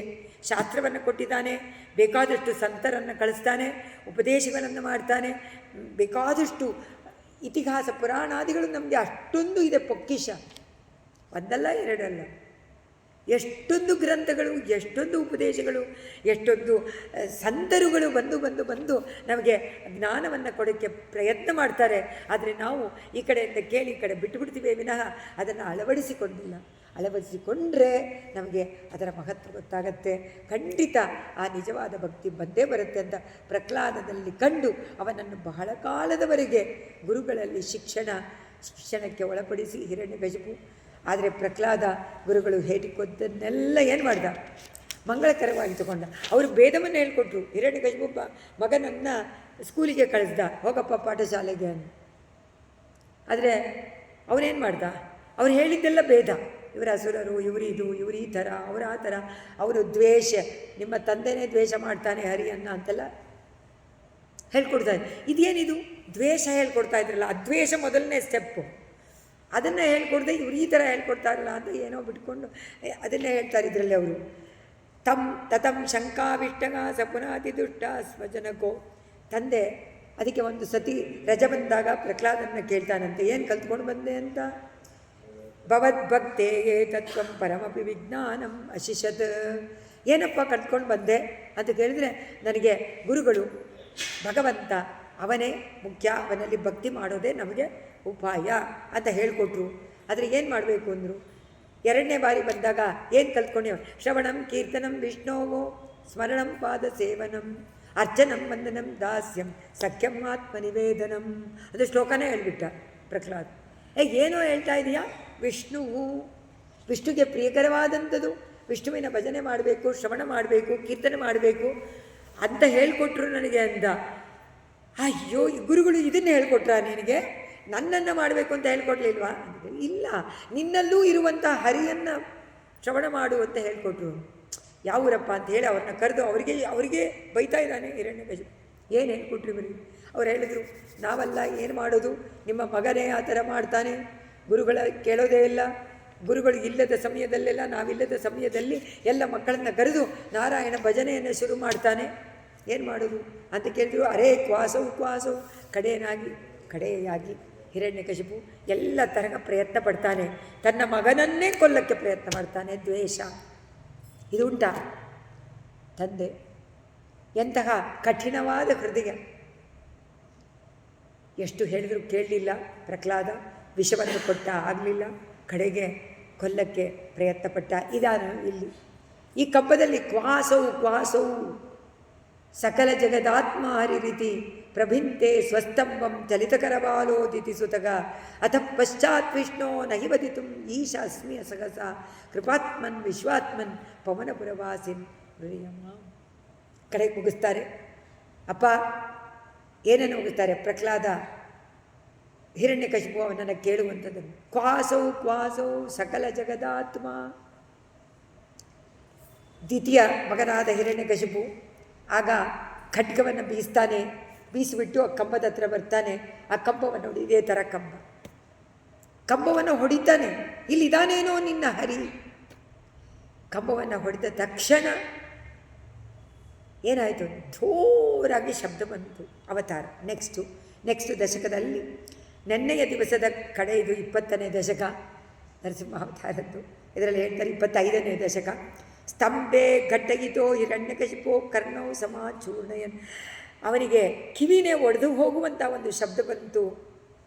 ಅದನ್ನು ಹೊಡೆದ ತಕ್ಷಣ ಕಂಬವನ್ನು ಅಘೂರ್ಣಾತ್ ಜಗದಂಡ ಕುಂಡ ಕುವರೋ ಘೋರತ್ತವ ಭೂತ್ರವಗ. ಹೇ ಗುರುವಾಯೂರಪ್ಪ, ನೀನು ಎಂತಹ ಒಂದು ಅಟ್ಟಹಾಸ ಮಾಡಿಕೊಂಡು ಆ ಕಂಬವನ್ನು ಒಡೆದ ತಕ್ಷಣ ಹಿರಣ್ಯಕಶಿಪುವಿನ ಕಿವಿನೇ ಪೂರ್ತಿ ಒಡೆದು ಹೋಯ್ತಂತೆ ಸಂಪೂರ್ಣವಾಗಿ. ಹೇಳ್ತಾರೆ, ಬ್ರಹ್ಮಾಂಡ ಎಲ್ಲ ಕಡೆಗೂ ಆಕಾಶವೇ ಭೀಕರವಾಗಿ ಕಂಪನವಾಗುವಂತೆ ಕಂಪಿಸುತ್ತಾ ಕುಹರೋ ಘೋರ ತವ ಭೂತ್ ಕಿಂ ಕಿಂ ಭೀಷಣಂ ಏತದ್ ಅದ್ಭುತಂ ಇದು ಉದಭ್ರಾಂತೆ ಚಿತ್ತೆ ಅಸುರಿ. ಅವ್ರು ನೋಡ್ತಾರೆ, ಏನು ಅದ್ಭುತ, ಏನು ಆಶ್ಚರ್ಯ, ಏನಿದು ಒಂದು ರೂಪ. ಭೀಕರ ಭೀಷಣ ರೂಪವನ್ನು ಹಾಕ್ಕೊಂಡು ನರಸಿಂಹ ಬಂದಿದ್ದಾನೆ. ಸಂಭ್ರಮಿಣ ದೈತ್ಯ, ಮಹಾಕೋಪದಿಂದ ಹಿರಣ್ಯಕಶಿಪು ನೋಡ್ತಾನೆ, ಇದೇನಿದು? ಅನಿರ್ವಚನೀಯವಾದ ಕಂಪನ ಬಂದ ತಕ್ಷಣ ಹಿರಣ್ಯಕಶಿಪು ನೋಡ್ದ, ಕತ್ತಿಯನ್ನು ತಗೊಂಡ ಅಸುರ. ಭೀಷಣಂ ಅದ್ಭುತಂ ಏತದ್ ಕಿಂ ಕಿಂ, ಹೇಗಾಯಿತು? ಇದು ನಾನು ಕಟ್ಟಿದ್ದಂಥ ಕಂಬ, ಇದರಲ್ಲಿ ಯಾರೂ ಇರೋಕ್ಕೆ ಸಾಧ್ಯ ಇಲ್ವಲ್ಲ, ಹೇಗೆ ಬಂತು ಇದರಲ್ಲಿ? ಇವನಿಗೆ ಧೈರ್ಯ, ಹಿರಣ್ಯಕಶಿಪುವಿಗೆ ಈ ಕಂಬದಲ್ಲಿ ಯಾರೂ ಇರೋಕ್ಕಾಗೋದಿಲ್ಲ. ಯಾತಕ್ಕೆ? ಅವನು ಅದನ್ನು ಕಟ್ಟಬೇಕಾದ್ರೆ ಒಂದೊಂದು ರತ್ನಗಳನ್ನು ಇಟ್ಟಾಗಲೂ ಅಲ್ಲೇ ಇದ್ದಂತೆ. ಅವನೇ ಇಟ್ಟು ನೋಡಿದ್ನಂತೆ ಆ ಕಂಬವನ್ನು. ಅದರಿಂದ ಅವನಿಗೇನು ಧೈರ್ಯ? ಇದರಲ್ಲಿ ಯಾರೂ ಹೋಗೋಕ್ಕಾಗಲ್ಲ, ಇರೋಕ್ಕಾಗಲ್ಲ. ಸೊ ಇಲ್ಲಿದ್ದಾನೇನೋ ಅಂತ ಅದಕ್ಕೆ ಹೊಡೆದ. ಇಲ್ಲದಿದ್ದರೆ ನಮ್ಮ ಸ್ವಾಮಿ ದೇಶಿಕರು ಹೇಳ್ತಾರೆ, ಅದಕ್ಕೋಸ್ಕರನೇ ಪರಮಾತ್ಮ ನಿಶ್ಚಯ ಮಾಡಿಕೊಂಡಂತೆ ಹಿರಣ್ಯಕಶಿಪು ಯಾವಾಗ, ಎಲ್ಲಿ, ಹೇಗೆ ಪ್ರಹ್ಲಾದನನ್ನು ನಿನ್ನ ಹರಿಯನ್ನು ತೋರಿಸು ಅಂತ ಕೇಳ್ತಾನೆ ಗೊತ್ತಿಲ್ಲ. ಅದರಿಂದ ತ್ರೈಲೋಕ್ಯಮೇತದ್ ನರಸಿಂಹ ಗರ್ಭಂ, ತ್ರೈಲೋಕ್ಯಮೇತದ್ 14 ಲೋಕದಲ್ಲಿ ಒಂದೊಂದು ಕಣದಲ್ಲೂ ಆ ನರಸಿಂಹನಾಗಿದ್ದು ಬಿಟ್ಟನು. ಹಾಗಾದರೆ ನರಸಿಂಹ ಹೇಗಿದ್ದ? ಭಗವಂತ ಎಲ್ಲದರಲ್ಲೂ ಇದ್ದಾನೆ ಗೊತ್ತು, ಅದನ್ನು ನರಸಿಂಹನಾಗಿದ್ದ ಅಂತಾರೆ ಸ್ವಾಮಿ ದೇಶಿಕರು. ಯಾಕೆ ಅಂತಂದರೆ ನರನೂ ಬೇಡ ಪ್ರಾಣಿನೂ ಬೇಡ ಅಂತ ಕೇಳಿದ್ನೋ ಅಲ್ವೋ, ಅದು ಮರ್ತೋಗ್ಬಿಟ್ಟಿತ್ತಂತೆ ಭಗವಂತನಿಗೆ. ಇದರಲ್ಲಿ ಇದ್ದಾಗ, ಕಂಬದಲ್ಲಿ ಕೂತಿದ್ದಾಗ ಇವನು ಹೇಳ್ತಾನೆ ಹಿರಣ್ಯಕಶಿಪು, ಏಯ್ ಪ್ರಹ್ಲಾದ, ನೀನು ನಾನು ಹೇಳಿದ್ದಂಗೆ ಕೇಳದೆ ಇದ್ದರೆ ನಿನ್ನನ್ನು ಒಂದು ಸಿಂಹ ಆನೆಯನ್ನು ಕೊಲ್ಲುವಂತೆ. ಅವನೇನು ಹೇಳ್ತಾನೆ, ನಾನು ಸಿಂಹ, ನೀನು ಮದದ ಹಿಡಿದ ಆನೆ ಕೊಲ್ಲುವಂತೆ ನಿನ್ನನ್ನು ಕೊಂದು ಬಿಡ್ತೀನಿ ಅಂತ. ತಕ್ಷಣ ಫ್ಲ್ಯಾಶ್ ಆಯ್ತಂತೆ ಯಾರಿಗೆ? ವಿಷ್ಣುಗೆ, ಕಂಬದಲ್ಲಿದ್ದ ವಿಷ್ಣುಗೆ. ಓಹೋ, ಸಿಂಹ ಅಂದ, ಆನೆ ಅಂತಂದ. ಇವನು ಮದ ಹಿಡಿದ ಆನೆ ಹಿರಣ್ಯಕಶಿಪು, ಆದ್ದರಿಂದ ನಾನಿವಾಗ ಸಿಂಹನಾಗಬೇಕು. ಆದರೆ ನಾನು ನಿಜವಾದ ಪ್ರಾಣಿ ಸಿಂಹ ಆಗಿಬಿಟ್ರೆ ಕೊಲ್ಲಕ್ಕಾಗಲ್ಲ. ಅದರಿಂದ ಏನು ಮಾಡಬೇಕು? ಕೆಳಗೆಲ್ಲ ನರ, ಗ್ರೀವದಿಂದ ಮಾತ್ರ ಮೇಲ್ಗಡೆ ಸಿಂಹ ಆಗಬೇಕು ಅಂಥೇಳಿ ಸಿಂಹರೂಪಿಯಾದ ಭಗವಂತ ನಾರಾಯಣ ಸಿಂಹರೂಪ, ಆ ಸಿಂಹದ ಮುಖವನ್ನು ಹಾಕ್ಕೊಂಡು ಹಾಗೆ ಬರ್ತಾನೆ. ಅದನ್ನು ಹೇಳ್ತಾರೆ, ದೈತ್ಯೇ ದಿಕ್ಷು ವಿಸೃಷ್ಟಚಕ್ಷುಷಿ ಮಹಾ ಸಂಭ್ರಮಿಣಿ ಸ್ತಂಭತಗ ಸಂಭೂತಂ ಮೃಗಾತ್ಮಕಂ ನ ಮನುಜಾಕಾರ. ಮನುಜನೂ ಇಲ್ಲ, ನ ಮನುಷ್ಯ, ನ ಪ್ರಾಣಿ, ಎರಡನ್ನೂ ಸೇರಿದಂಥ ಒಂದು ಅದ್ಭುತವಾದ, ಒಂದು ವಿಚಿತ್ರವಾದ ಭ್ರಾಂತಿಯನ್ನು ಉಂಟು ಮಾಡುವಂತಹ ಒಂದು ಪ್ರಾಣಿಯಾಗಿ ಭಗವಂತ ಬಂದ. ತಪ್ತ ಸ್ವರ್ಣ ಸವರ್ಣ ಘೂರ್ಣ ತದಿರೂಕ್ಷ ಅಕ್ಷಂ ಪಠಾ ಕೇಸರಂ ಪ್ರೋತ್ಕಂಬ ಪ್ರನಿಕುಂಬಿತಾಂಬರಂ ಅಹೋ ಜೀಯಾತ್ತಮಂ ಇದಂ ವಪುಃ ವ್ಯಾಪ್ತ ಮಗಾಧರಿ ಸಖಮುಖಂ ಖಡ್ಗೋಗ್ರವಲ್ಗನ್ಮಗ ಜಿಹ್ವಾ ನಿರ್ಗಮ ದೃಶ್ಯಮಾನ ಸುಮಗ ದಂಷ್ಟಾಯುಗ ಉತ್ಥಾಂಬರಂ. ಅಂತಹ ಸುಂದರವಾದ ನರಸಿಂಹ ಅವತಾರವನ್ನು ಮಾಡಿ ಹಿರಣ್ಯಕಶಿಪುವಿಗೂ ನರಸಿಂಹನಿಗೂ ಇಬ್ಬರಿಗೂ ಒಂದು ಯುದ್ಧವಾಗುತ್ತೆ. ಆ ಯುದ್ಧ ಕ್ಷಣ, ಇವರದ್ದು ಅವತಾರನೇ ಇಷ್ಟೇ, ನರಸಿಂಹ ರೂಪಿಯ ಅವತಾರ. ಗಗನವನ್ನೇ ಮುಟ್ಟುವಂತಹ ಕಣ್ಣುಗಳು ಹೇಗಿತ್ತು ಅಂದರು, ದೊಡ್ಡ ಜ್ವಾಲಾಗ್ನಿ ಅಂತ ಇತ್ತಂತೆ, ವಾಲ್ಕ್ಯಾನೋ, 2 ವಾಲ್ಕ್ಯಾನೋ ಥರ ಇತ್ತು. ಅವನ ಬಾಯಿ ಅಷ್ಟು ದೊಡ್ಡದಾಗಿ ದೊಡ್ಡ ಬಿಲ್ಲದಂತೆ ಇತ್ತು. ಅದರಲ್ಲಿ ಕೋರೆ ಹಲ್ಲುಗಳೆಲ್ಲ ಬೆಳ್ಳಿಯ ಬೆಟ್ಟಗಳಂತೆ ಚೂಪಾಗಿ ಕತ್ತಿಗಳಂತೆ ಪ್ರಕಾಶಮಾನವಾಗಿತ್ತು. ಅದನ್ನು ನೋಡಿದಾಗಲೇ ಭಯಂಕರ, ಕೇಸರಗಳೆಲ್ಲ ನಿಂತ್ಕೊಂಡ್ಬಿಟ್ಟಿತ್ತಂತೆ, ಬಿಳಿ ಕೇಸರ ನರಸಿಂಹನಿಗೆ. ಆ ಥರ ನೋಡ್ತಾ ಇದ್ದಾನೆ. ಕೋಪಾಗ್ನಿ ಬೇರೆ ಕಣ್ಣುಗಳಿಂದ ಬರ್ತಾ ಇದೆ. ಅದು ಯಾರು ತಡೆಯೋಕ್ಕೆ ಸಾಧ್ಯ ಇಲ್ಲ. ಭೀಷಣಂ ಚಟಾಪಟಲ ಭೀಷಣೆ ಸರಬಸ ಅಟ್ಟಹಾಸೋದ್ಬಟೆ ಪುರತ್ಕೃತಿ ಕೃತ ಪುಟದ್ಗೇರಿ. ಅವ್ರು ಹೇಳ್ತಾರೆ ದೇಶಿಕರು ನರಸಿಂಹಾವತಾರ. ಅವನನ್ನು ಹಿರಣ್ಯಕಶಿಪುವನ್ನು ಒಂದೇ ಸತಿಗೆ ಅವನ ಕತ್ತರಿಸಿ ಅವನನ್ನು ಕೊಂದು, ಯಾವುದರಿಂದ ಕೊಲ್ಲಬೇಕು? ಆಯುಧ ಇಲ್ಲ. ಹಿಡ್ಕೊಂಡ, ಜುಟ್ಟನ್ನು ಹಿಡ್ಕೊಂಡ, ಎಳ್ಕೊಂಡು ಹೋಗಿ ದರ ದರ ಎಳ್ಕೊಂಡು ಹೋಗಿ ಹೊಸಲಿನ ಮೇಲೆ ಕೂತು ಅವನನ್ನು ತೊಡೆಯ ಮೇಲೆ, ಅವನಿಗೆ ಎಷ್ಟು ಭಾಗ್ಯ! ತೊಡೆಯ ಮೇಲೆ, ನರಸಿಂಹನ ತೊಡೆಯ ಮೇಲೆ ಅವನ ಹಾಕ್ಕೊಂಡು ಸ್ಪರ್ಶ ಮಾತ್ರದಿಂದ ಮುಕ್ತಿ. ಅಷ್ಟಾದ್ರೂ ಅವನ ಭೃತ್ಯರಲ್ಲವ ವೈಕುಂಠದಲ್ಲಿ ಸದಾ ಅವನಿಗೆ ಕೈಂಕರ್ಯವನ್ನು ಮಾಡುವಂಥ ಕಿಂಕರರು ಯಾವುದೋ ಒಂದು ಶಾಪಗ್ರಸ್ತರಾಗಿ ಅಲ್ಲಿ ಬಂದಿದ್ದಾರೆ. ಅದರಿಂದ ನಖದಿಂದ ಸಟಾಪಟಲ ಭೀಷಣೆ ಸರ್ವ ಸಾಟ್ಟಹಾಸೋದ್ಬಟೆ ಸ್ಫುರತ್ಕುರಿ ಪರಿಸ್ಫುಟ ಭೃಗುಟಿಕೆ ವಿಭಕ್ತೇ ಕೃತೆ ಧೃತಾರ್ಯಂ ಸೇನ ಅಟ್ಟಹಾಸದಿಂದ ನಖವನ್ನು ಹೊಟ್ಟೆ ಒಳಗೆ ಹಾಕಿ ಕೀಳಿ 2 ಭಾಗ ಮಾಡಿ ವಕ್ಷಸ್ಥಳದಿಂದ ಅಂಗಣ್ಣಾಲ ಮಂಜ ಅಂಗೋಳಾಳರಿಯ ಯೌನನ್ ಪೊಂಗವಾಗಂ ಮಳ್ಳುಗಿರಾನ್ ಪೋಳ್ದ ಪುನಿದನಿಡಂ ತೆಂಗಿನಕಾಯಿ ಒಡೆಯುವಂತೆ ಅವನ ವಕ್ಷಸ್ಥಳವನ್ನು 2 ಭಾಗ ಮಾಡಿ ಅದರಿಂದ ರಕ್ತ 2 ಬೆಟ್ಟದ ಮಧ್ಯದಿಂದ ಜರಿ ಹರಿಯುವಂತೆ ಜಲಪಾತ ಬರುವಂತೆ ರಕ್ತಪಾತ ಬರ್ತಾ ಇದೆಯಂತೆ. ಅದನ್ನು ವರ್ಣನೆ ಮಾಡ್ತಾರೆ ಇದರಲ್ಲಿ. ದೈತ್ಯೇ ದಿಕ್ಷು ವಿಸೃಷ್ಟ ಚಕ್ಷುಷಿ ಮಹಾ ಸಂಭ್ರಮೇನ ನೂನಂ ವಿಷ್ಣುರಯಂ ನಿಗಮ್ಯಮಂ ಇತಿ ಬ್ರಾಹ್ಮ್ಯತ್ ಗದಾಭಿಷ. ಗದೆಯನ್ನು ತಗೊಂಡ, ಗದೆಯಿಂದ ಆಯಿತು, ಇದೆಲ್ಲ ಆಯಿತು. ಕಡೆಗೆ ಅವನನ್ನು ಕೊಂದು ಸಂಹಾರಿ ಸಿಂಹಾರವಾನ್, ಸಿಂಹದ ಗರ್ಜನೆಯನ್ನು ಮಾಡಿಕೊಂಡು ಅರಿಯಾದಂಥ ಸಿಂಹಕ್ಕೆ ಅರಿಯಾದಂಥ ಗಜವನ್ನು ಕೊಲ್ಲುವಂತೆ ಸಿಂಹ ಆ ಮದದಿಂದ ಕೂಡಿದ್ದಂಥ ಹಿರಣ್ಯಕಶಿಪುವನ್ನು ಕೊಂದ. ಪ್ರಹ್ಲಾದ ಸಿಂಹಾಸನದ ಹಿಂದೆ ಹೋಗಿ ಬಗ್ಗಿ ನೋಡ್ತಾ ಇದ್ದಾನೆ. ಭೀಕರವಾದಂಥ ದೃಶ್ಯ ನೋಡೋಕ್ಕೆ ಭಯವಾಗುತ್ತಾ ಅಂದರು. ಅವನಿಗೆ ಭಯವಾಗಲಿಲ್ಲ. ನರಸಿಂಹ ರೂಪವನ್ನು ನೋಡಿದ ತಕ್ಷಣ ಪ್ರಹ್ಲಾದ ಕುಮಾರನಿಗೆ ಭಕ್ತಿ ಉಕ್ಕಿ ಹರಿಯಿತು. ನನಗೋಸ್ಕರವಾಗಿ ಪರಮಾತ್ಮನ ಹೇಳಿದ ತಕ್ಷಣ ಸತ್ಯಂ ವಿಧಾತು ನಿಜಭೃತ್ಯ ಭಾಷಿತಂ ವ್ಯಾಪ್ತಿಂಚ ಭೂತೇಷು ಅಖಿಲೇಶು ತಾತ್ಮನಃ ನರನೂ ಅಲ್ಲ, ಪ್ರಾಣಿಯೂ ಅಲ್ಲ. ಅಲ್ಲಿ ಬಂದು ಸತ್ಯಂ ವಿಧಾತು ನಿಜಭೃತ್ಯ ಭಾಷಿತಂ. ನಿಜಭೃತ್ಯರು ಯಾರು? ಒಬ್ಬ ಪ್ರಹ್ಲಾದ, ಇನ್ನೊಬ್ಬ ಚತುರ್ಮುಖ ಬ್ರಹ್ಮ. ಅವನು ಕೊಟ್ಟಿದ್ದಂಥ ವರ ಏನಾಗಬಾರ್ದು, ಕರೆಕ್ಟಾಗಿ ಅದು ನಿಜವಾಗಬೇಕು. ಪ್ರಹ್ಲಾದ ಹೇಳಿದಂಥ ಇದಾನ ಎಲ್ಲೆಲ್ಲೂ ಇದ್ದಾನೆ ಅಪ್ಪ, ನಿನ್ನ ಬಾಯಲ್ಲೂ ಇದ್ದಾನೆ, ನನ್ನಲ್ಲೂ ಇದ್ದಾನೆ, ಇಲ್ಲೂ ಇದ್ದಾನೆ, ಎಲ್ಲೆಲ್ಲೂ ಇದ್ದಾನೆ ಅಂದಾಗ ಇಲ್ಲಿದ್ದಾನೇನೋ ಅಂದಾಗ ಬರಬೇಕಲ್ಲ ಪರಮಾತ್ಮ. ಸತ್ಯಂ ವಿಧಾತು ನಿಜಭೃತ್ಯ ಭಾಷಿತಂ ವ್ಯಾಪ್ಚಿಂತು ಅಖಿಲೇಶ ಚಾತ್ಮನಃ ಅತ್ಯದ್ಭುತ ರೂಪಮುದ್ವಗನ್ ಸ್ತಂಭೆ ಸಭಾಯಾಂ ನ ಮೃಗಂ ನ ಮಾನುಷಂ. ಮೃಗನೂ ಇಲ್ಲ, ನರನೂ ಇಲ್ಲ, ಸುಂದರವಾದ ರೂಪದಲ್ಲಿ ಅತ್ಯದ್ಭುತವಾಗಿ ಬಂದು ವನಾಗ್ರೋಧಕಂ ಸಿಂಹ ತ್ಯಕ್ವಾತಂ ಗತಂ ಆಶುರಕ್ತಲಗರಿ ಸಿಕ್ತೋನ್ನಮತ್ವರ್ಷ್ಮಣಿ ಪ್ರತ್ಯುತ್ಪತ್ಯ ಸಮಸ್ತ ದೈತ್ಯ ಪಡಲಿ ಚಖದ್ಯಮಾನೇ ತ್ವಯಿ. ಎಲ್ಲ ದೈತ್ಯರು ಬಂದುಬಿಟ್ರು, ಹಿರಣ್ಯಕಶಿಪುವಿನ ಸಹಪಾಠಿಗಳು ಎಲ್ಲರೂ ಬಂದುಬಿಟ್ರು, ಅನುಯಾಯಿಗಳು ಯುದ್ಧಕ್ಕೆ ಎಲ್ಲರೂ ಬರ್ತಾ ಇದ್ದಾರೆ. ನರಸಿಂಹ ಒಂದೇ ಸತಿಗೆ ಎಲ್ಲರನ್ನು ಪಟ ಅಂತ ಒಂದೇ ಕ್ಷಣದಲ್ಲಿ ಎಲ್ಲರನ್ನೂ ಸಂಹಾರ ಮಾಡಿದ. ಯಾತಕ್ಕೆ? ದುಷ್ಟ ಶಿಕ್ಷಣ, ಶಿಷ್ಟ ಸಂರಕ್ಷಣ.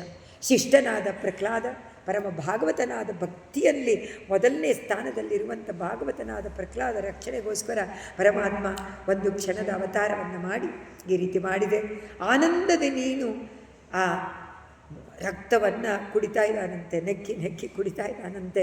ಲೇಗ ಆ ಕರಳನ್ನು 2 ಕೈನಿಂದ ಮೇಲೆ ಹಾಕ್ಕೊಂಡು ಇನ್ನೆರಡು ಕೈನಲ್ಲಿ ಅವನಿಗೆ ಶಂಖಚಕ್ರ, 2 ಕೈ, ಒಂದು ತಲೆ ಜುಟ್ಟು ಹಿಡ್ಕೊಂಡಿದ್ದಾನೆ ಅವನದ್ದು, ಒಂದೊಂದು ಪಾದವನ್ನು ಹಿಡ್ಕೊಂಡಿದ್ದಾನೆ, 2 ಕೈಯಿಂದ ಬಗ್ದಿದ್ದಾನೆ.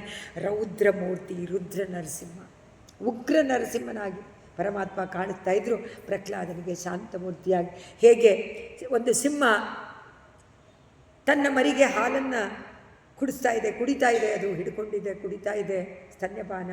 ಆದರೆ ಅಲ್ಲಿ ಗೀಳು ಕೇಳಿಸ್ತು, ಮದಯಾನೆದು ಸಲಗದ್ದು. ತಕ್ಷಣ ಏನು ಮಾಡ್ತು?